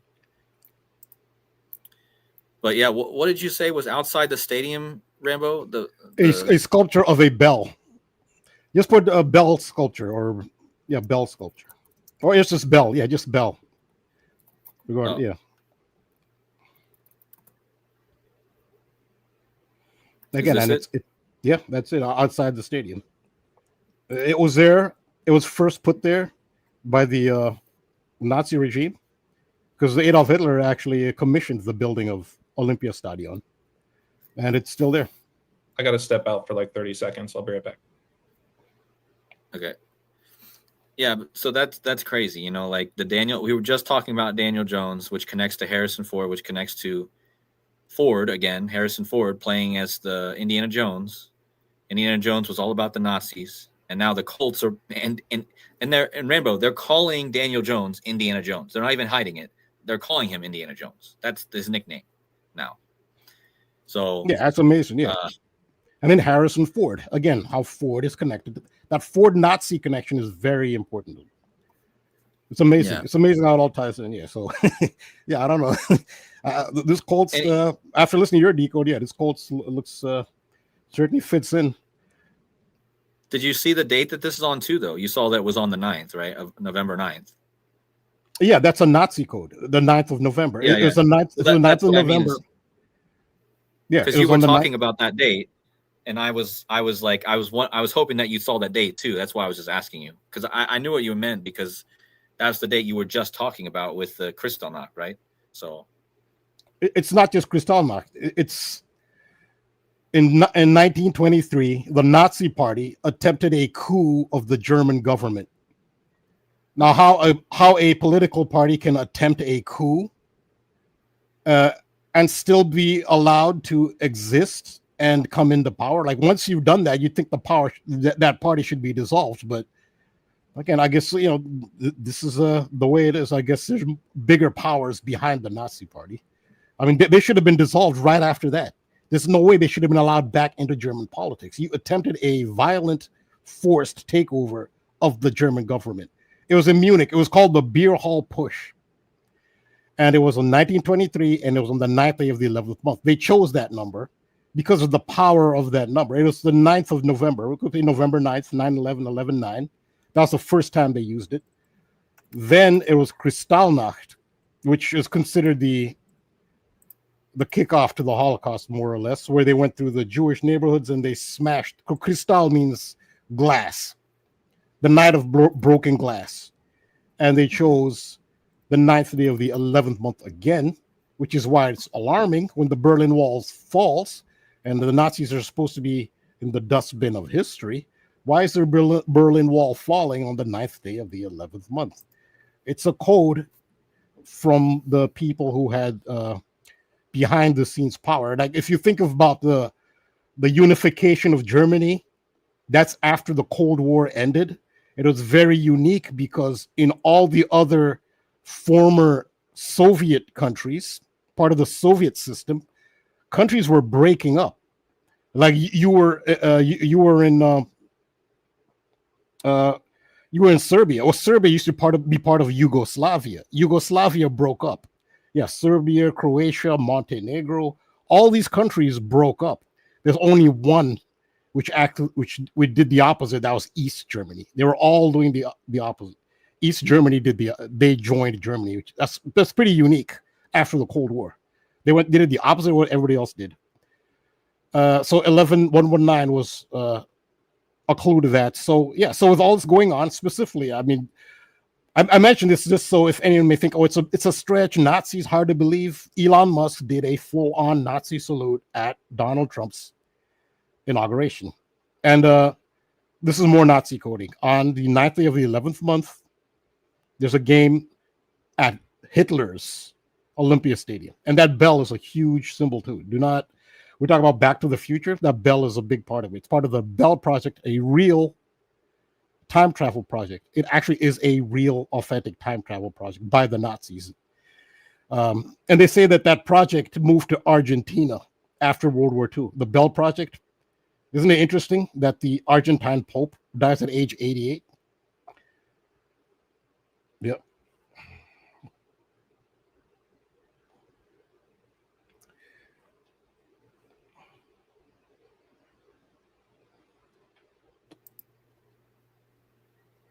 Can you guys hear me now? I can hear you. Yeah. I can hear you, brother. Okay.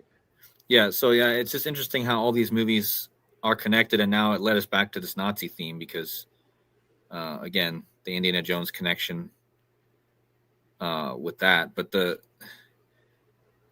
and don't forget too, right? Well, what's Indiana Jones's like Achilles heel? Snakes. Snakes, right? How about that? As we're leaving the year of the snake, moving into the year of the fire horse. So, and the story of the Chinese zodiac is very the snake and the horse. The snake scares the horse, which allows the snake to become first. Right. So the horse comes after the snake in the zodiac because the snake scares the horse. So think about that symbolism, like Daniel Jones playing for the horse. And he's in the year of the snake right now, and he'll be going into the year of the horse. Right. So, wow, it just keeps coming together even more. And Rambo, what you mentioned about the coup in 1923, well, that's also the year that the Brown Lunation started. Remember I mentioned that the guy, Ernest Brown, he started the Brown Lunation on January 17th, 1923. That was the first Brown Lunation. So it ended up being that that coup was on Lunation 11. It was on the new moon. It was on the new moon in Lunation 11 on 11/9. And of course, the first one was on the new moon, the first new moon, which was Lunation 1, which was the first one ever. So that's really crazy too, because it was on a new moon, exactly 10 new moons after the first ever lunation. So the first ever counted lunation, I guess you could say. So that's interesting as well. Yeah, that's a great find. And I think, yeah, see, it's exactly 10 moon phases, 10 new moons. Trying to think what I was going to say about that, but yeah, I think that's the main point. The 296 I've seen before, but I can't think of what that is now.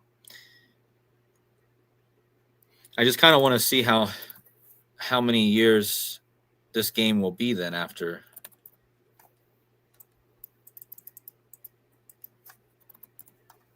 102 years, okay. So that game will be on the 102nd anniversary. And well, that's interesting because Indianapolis does equal 201, the reverse of 102. Indianapolis does equal 60 as well. We're Super Bowl 60.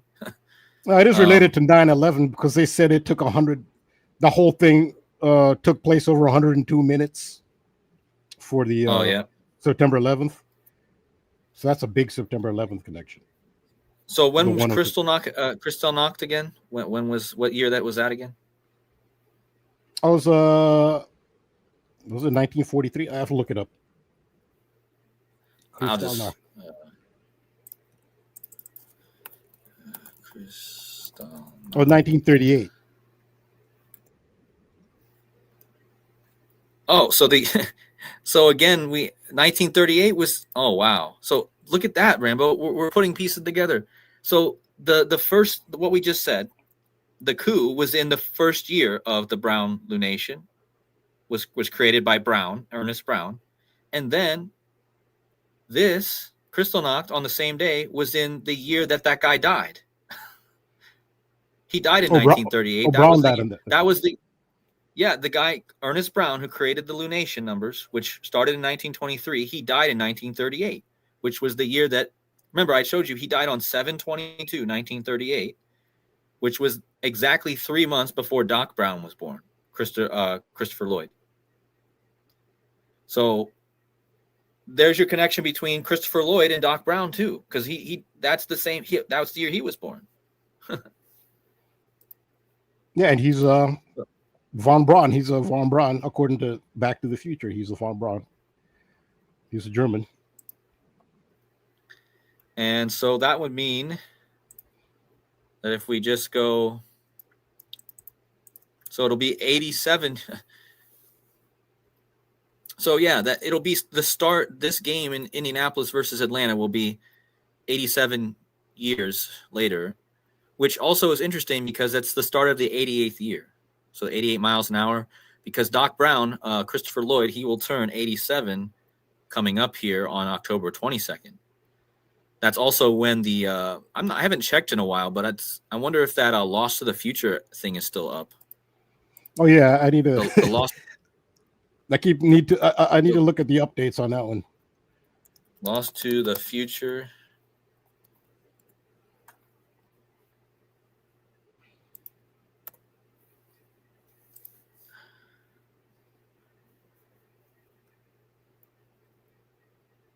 Yeah, it's still going, I guess. So yeah, I don't know where they're going with this. It ends on in his birthday. They put the timer in to end on Doc Brown, on Christopher Lloyd's birthday, on the first day of his 88th year of life, essentially. So, and another thing to look out for, you guys, Erica Kirk's Instagram is sitting on 665 posts.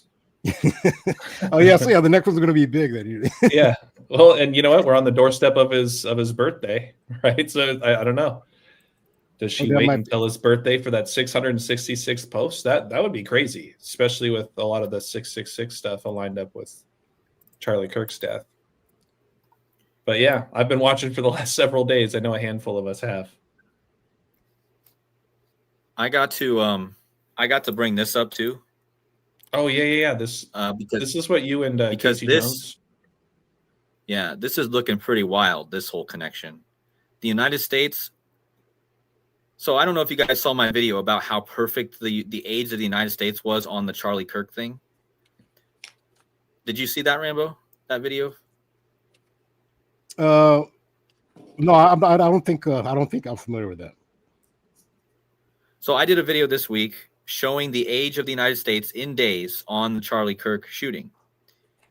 And the United States was exactly 91,013 days old. 91013, right? And let me just pull up my slides real fast. It's not even going to take long. It's easier to show it.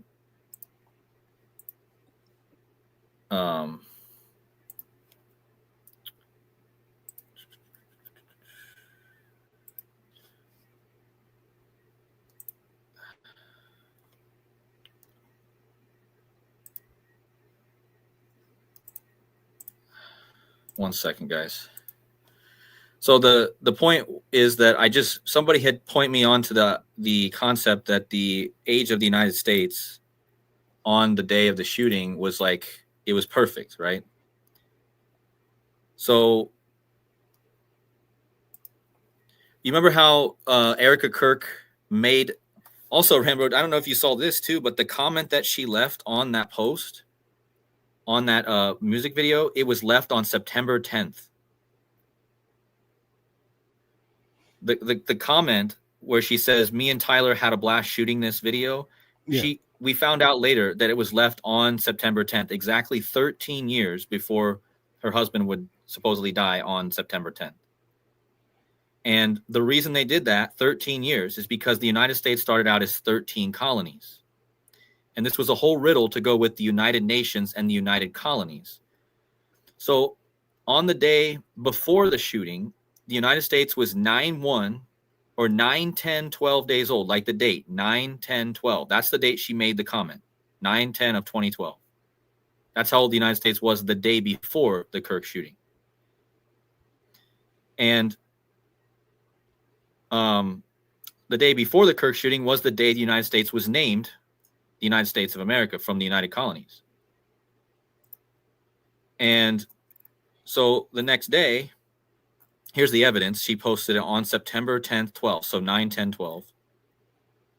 And then, so that's the day she posted it. And then the day before, that's how old the United States was. And then 13 years after she posted it on 9/10, the United States was 9/10/13 days old. Like she posted it on 9/10, and 13 years later, he was shot. And that's the 13 colonies. And then this is the kicker, is that on the memorial, on the memorial for Charlie Kirk, the United States was 9/10/25 days old, which was the day he was shot. So they put the memorial on that day for 100% specific reason, so that the United States was going to be the age of the coded into the date that he was shot. I mean, that's just remarkable again. And how the fact that it was coded, and the 9/1/13, right? Because 91 is the 13th triangular. So the age of the United States on this day was 9/1/13, which is both those numbers connect to the 13. But it was 13 years after her post and on her music video, exactly, and exactly 13 days before Trump was at the United Nations. And then the United Nations equals United Colonies. So they did this whole riddle to connect to the original 13 colonies, with both her post being 13 years before and Trump being at the United Nations 13 days later. But then that led us to, people had pointed out this. So now if we measure to December 7th this year, look how old the United States is going to be. The exact date of 9/11/01. On Pearl Harbor Day. And 9/11 was called the new Pearl Harbor. Right. And Cody, you know what just really hit me with all this too? Pun intended, I guess, talking about 9/11. I'm pretty sure it was you and I that did that stream, Love Reign Over Me. Remember where we talked about the movie Reign Over Me with Adam Sandler and Don Cheadle? Yeah. About 9/11. Well, don't forget that Adam Sandler's character in that movie, his name is Charlie. Right. And I bring really? All of that up because September 9th is Adam Sandler's birthday. Oh, right? Yeah, snap. I totally forgot that, man. Yeah, we've been talking a lot about the Adam Sandler themes quite a bit. And now that you point this particular part out with all the patriotism and the 9/11 themes, I mean, that fits right in with all of this, especially because the character's name is Charlie. We talked about this before the Charlie Kirk thing happened. You know? Yeah. So anyway, sorry, I didn't want to get you off. That's just crazy because it just shows how everything we've been talking about has come back around. We talked about Adam Sandler so many times.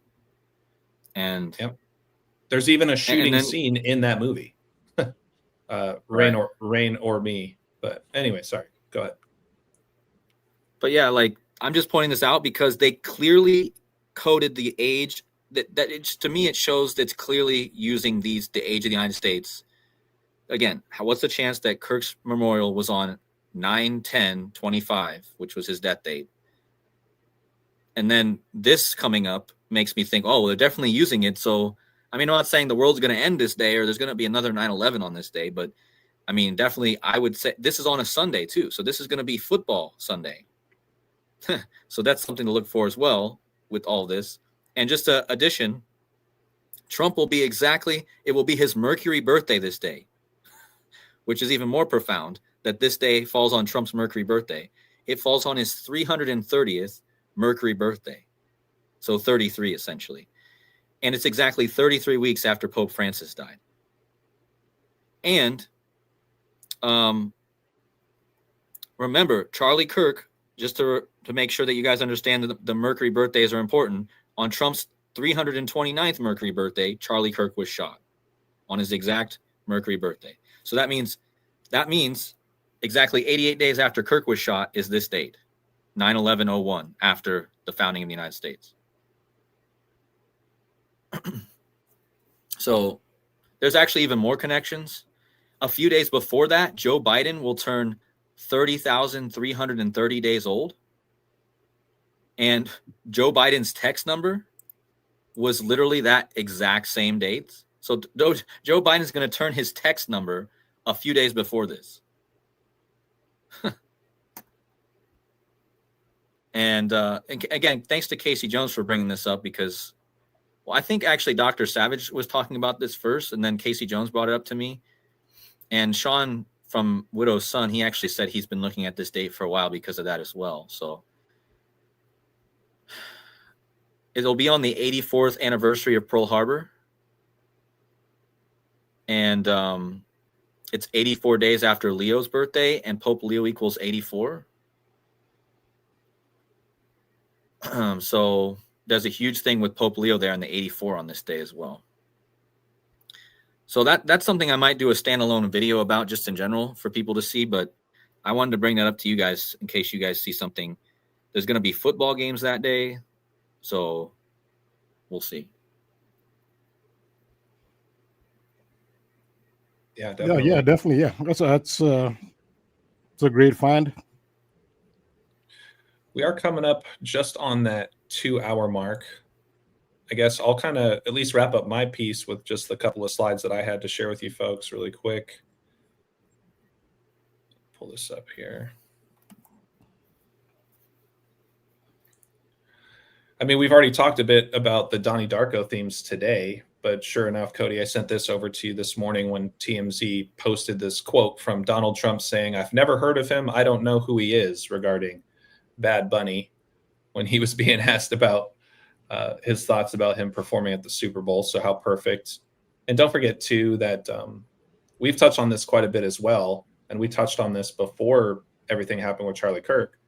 But James Duvall, he's the actor who plays Frank the Bunny in Donnie Darko.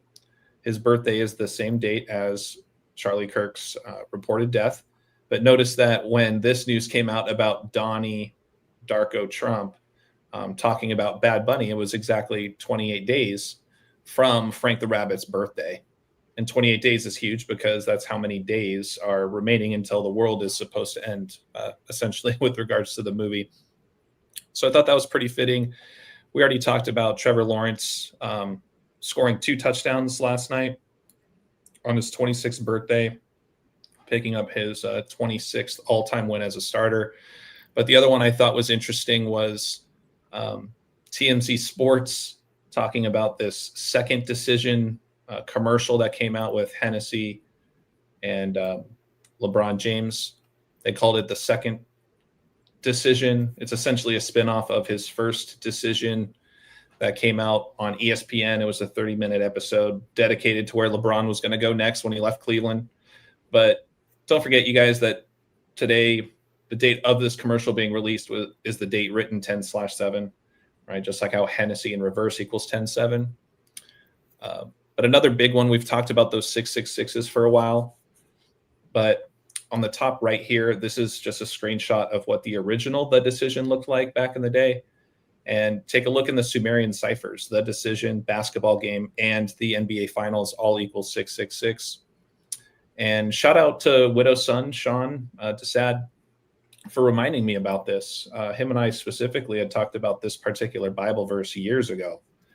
And I say that because the basketball fan in me remembers this day quite clearly when LeBron says, "I'm taking my talents to South Beach" when he leaves Cleveland. And sure enough, LeBron James equals 114.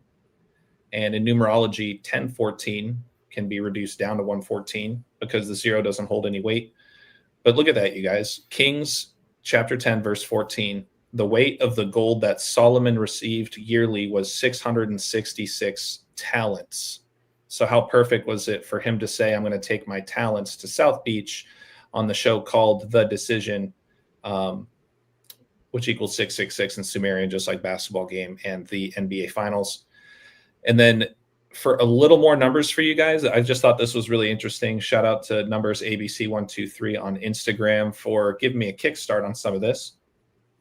But there's an interesting 281 theme that went down today with this particular commercial. Notice that the release date of this commercial today has been a span of 1,823 days since LeBron won his last championship, and that was with the Lakers, right?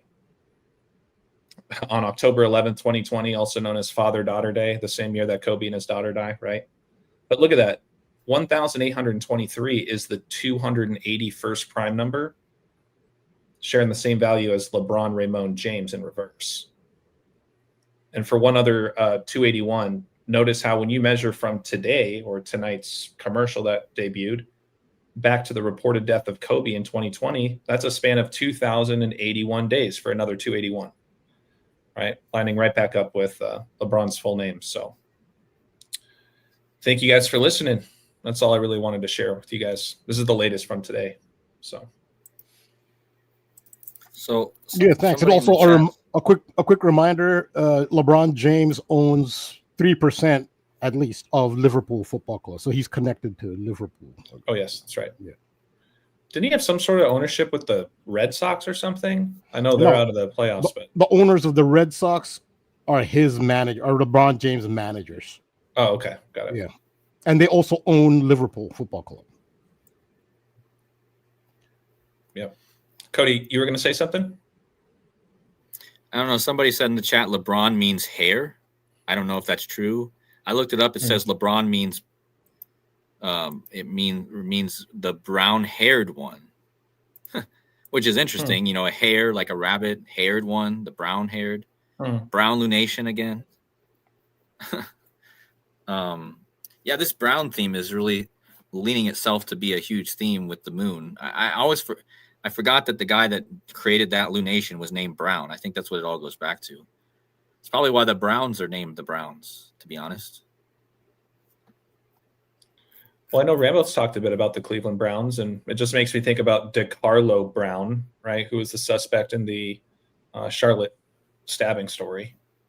And then you think of Charlie Kirk, Charlie Brown, you know. Yeah, there you go. Shout out to one, yeah. Jim Brown, right? There has been a lot of Browns in the news over the last, I would say, at least a year. Seems to be ramping up again. So as far as the Bad Bunny symbolism, we talked, I mean, directly, you know, Frank the Rabbit and the bunny theme. Alice in Wonderland, which I talked about because of the time theme. And I've been talking about Alice in Wonderland. And clearly Alice in Wonderland was coded into the NFL yesterday, which was the Mad Hatter Day, which is because he has 1006 on his hat. It was 10/6, and of course they scheduled a quarterback whose birthday is 10/6 for that day. That was the Mad Hatter, homage to the Mad Hatter, clearly. And of course the halftime score, which I did predict they're going to pay homage somehow with the score, and they did with 147 at halftime. That's the gematria of, in the simplest cipher, Lewis Carroll. So there are two rabbits. So again, and it's the 106th NFL season. There are two rabbits in Alice in Wonderland. One is the white rabbit.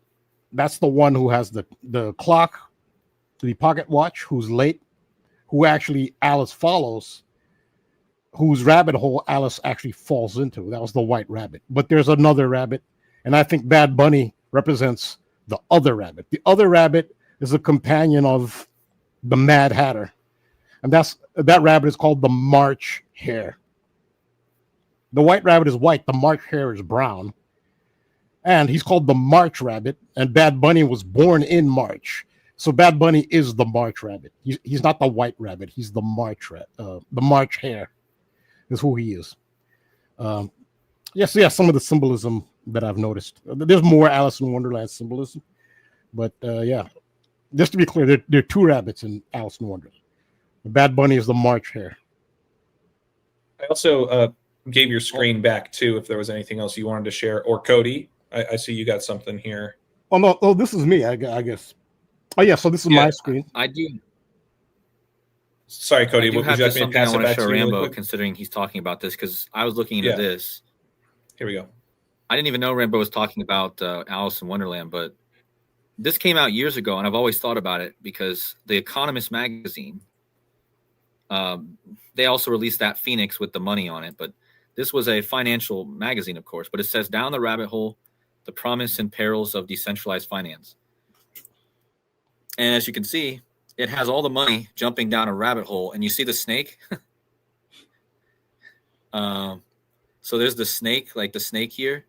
And again, this was not released in the snake year. This was released in the year of the tiger, maybe, or I don't remember what year this. Maybe it was even released in the year of the rabbit. It was 2021, I think. So whatever that was. But yeah, you literally have this symbolism, the rabbit and the snake right here, and the rabbit hole with the money falling. So that's why I think here's. I hadn't even talked about money yet. You guys know I always have at least one comment about that, but here's the money connection here. What I also found interesting is you have like the cryptocurrencies here, and you have like the stock market here, but you have one cryptocurrency or something is already fallen down the hole, and we can't see what it is. So I don't know what that means, but you can see the snake is like literally there watching it, almost like it's telling us the year of the snake. And again, this was not made in the snake year. It was made many years before. So this seems to be pointing us to this year of the snake. And then the rabbit here, as we've gotten all this rabbit symbolism. I don't know. Do you see anything there, Rambo, that stands out to you? Yeah, but snake symbolism is it's pretty prevalent. I was talking about the Mithras symbol, where Mithras is stabbing the bull in the neck, and how that ties into all these neck injuries and the sun cycle. Well, in that same image, there's a snake as well, and biting the bull. So it's funny how you always, and a snake is a cycle symbol as well. The Ouroboros, the snake eating its tail. The snake is, it's a cycle symbol too. Yeah, Superman come out this year. The S in Superman, like snake.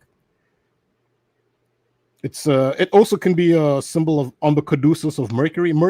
So Mercury rules many realms, one of which is finance, which is why merchant has MERC, merchant, and commerce, MERC. Mercury also is said to rule the realm of finance as well. And the snake is a symbol of Mercury as well. Mercury has the caduceus, which is two snakes intertwined around a pole. So the snake symbol there ties into finance through Mercury. And yeah, and also, yeah. So yeah, that's how I'd see the snake has so much symbolism. Like, yeah, I have to think more about this symbol. Yeah, it's very mercurial. I'm just saying, this seems like it was pointing to this time we're in now, you know. And if you go, it was released on September 18th, 2021. So because there's also a rabbit. You know, there's the year of the rabbit, there's the year of the snake. There's both a rabbit and a snake. Yeah. But what was the year? I can't remember. Year of the rabbit, 2022, was it? Or was that the tiger? I think 2023 was the rabbit. Okay. So I'm just wondering if there's any, just to go to Charlie Kirk's.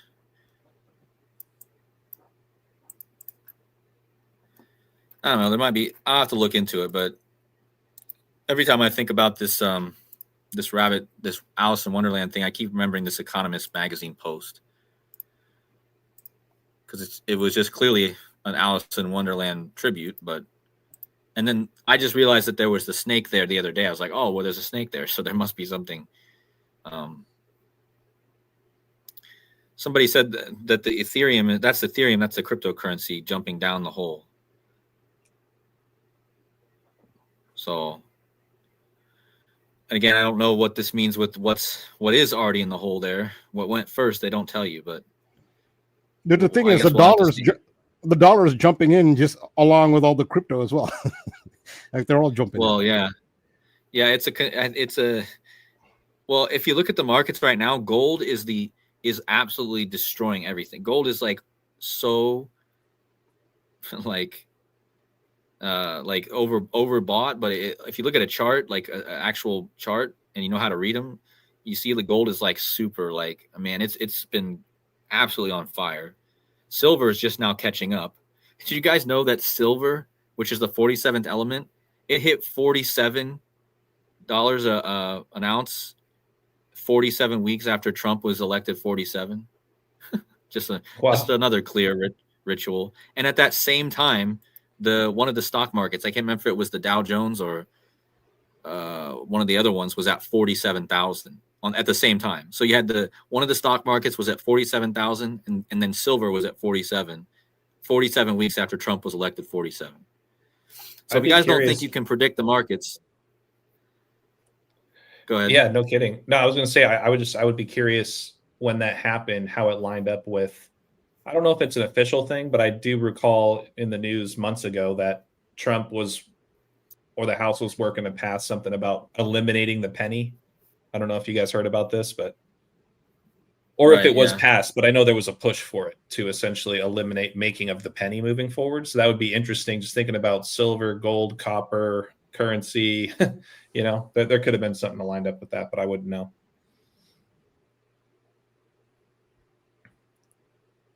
But yeah, like I said, I mean, we are over that 2-hour mark. I could still go a little bit longer. It's really up to you guys. I don't want to, push it past anyone's bedtime. If you guys have something else, I can go. But if not, I'm ready to wrap it up whenever you guys are. Okay. Yeah, I think typically when people see long videos, it kind of discourages them, to be honest. Sure.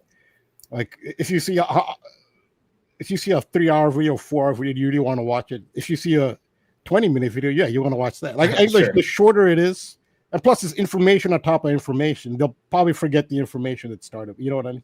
Yeah, that's fair. Yeah. Okay. Well, I mean, we did cover a lot of ground tonight, obviously. So it's my favorite night of the week for a reason. So, I mean, I'll just close out by thanking everybody in the chat. Gematry8, Coffee Girl, thank you guys so much for all the love. Bones Jones, good to see you. Brandon Joseph. Sig says, hey, I don't mind long videos. Elizabeth says, I like long videos. Maybe they, use them as a podcast for a drive or something. But yeah, just really appreciate all of you guys very much. That's true. Some people don't have, and nowadays no one has any long attention span. I do. Because how do you think I do all this research? I have to have an attention span to be. I mean, I can sit and watch something. The problem is I don't have enough time in a day to do it, but I can sit and watch a whole video easily. That's right. So I'm glad that at least some people can still have an attention span. Well, especially because it's a lot of content. It's a lot to go over for sure. We just live in that TikTok world now, where people are just used to 30-second videos at most. Swipe, next one. But I mean, there's nothing wrong with that either. Yeah, that's true. But that's all I had. I just want to thank the chat once again. All of our links and everything are in the description of the video. So as always, we really appreciate the love and support. It doesn't cost a thing to hit that like or the subscribe. We really appreciate the growth that we've seen. So thank you all. But Cody, anything else before Rambo takes us home? Nope, that's pretty much it. I just want to thank everyone like you, and I appreciate this whole community, and I mean, every day I have people show up to watch me. That's a blessing in itself, and I appreciate everyone here, including the guy that keeps coming in with a different account trolling me today. I don't know what. I guess because my channel hit 15, and I want to thank everyone for the 15K subs also, by the way. I mean, I never thought I'd even get there, but wow. So thank you guys so much. But I got one troll, I guess, one guy that keeps coming in under a different name. Now it's in here under Jokey. But yeah, much love to you too, whoever you are. I don't know who you are or what I did to you, but much love to you as well. And thank you for being here. So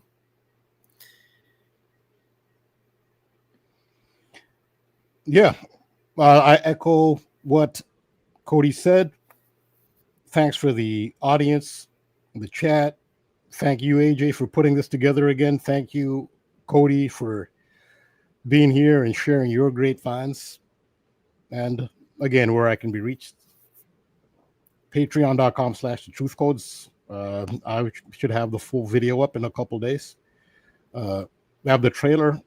I think I'll release a little excerpt first because editing 35 minutes takes a long time. So I think I'll release a little excerpt. Yeah, you're welcome, Elizabeth.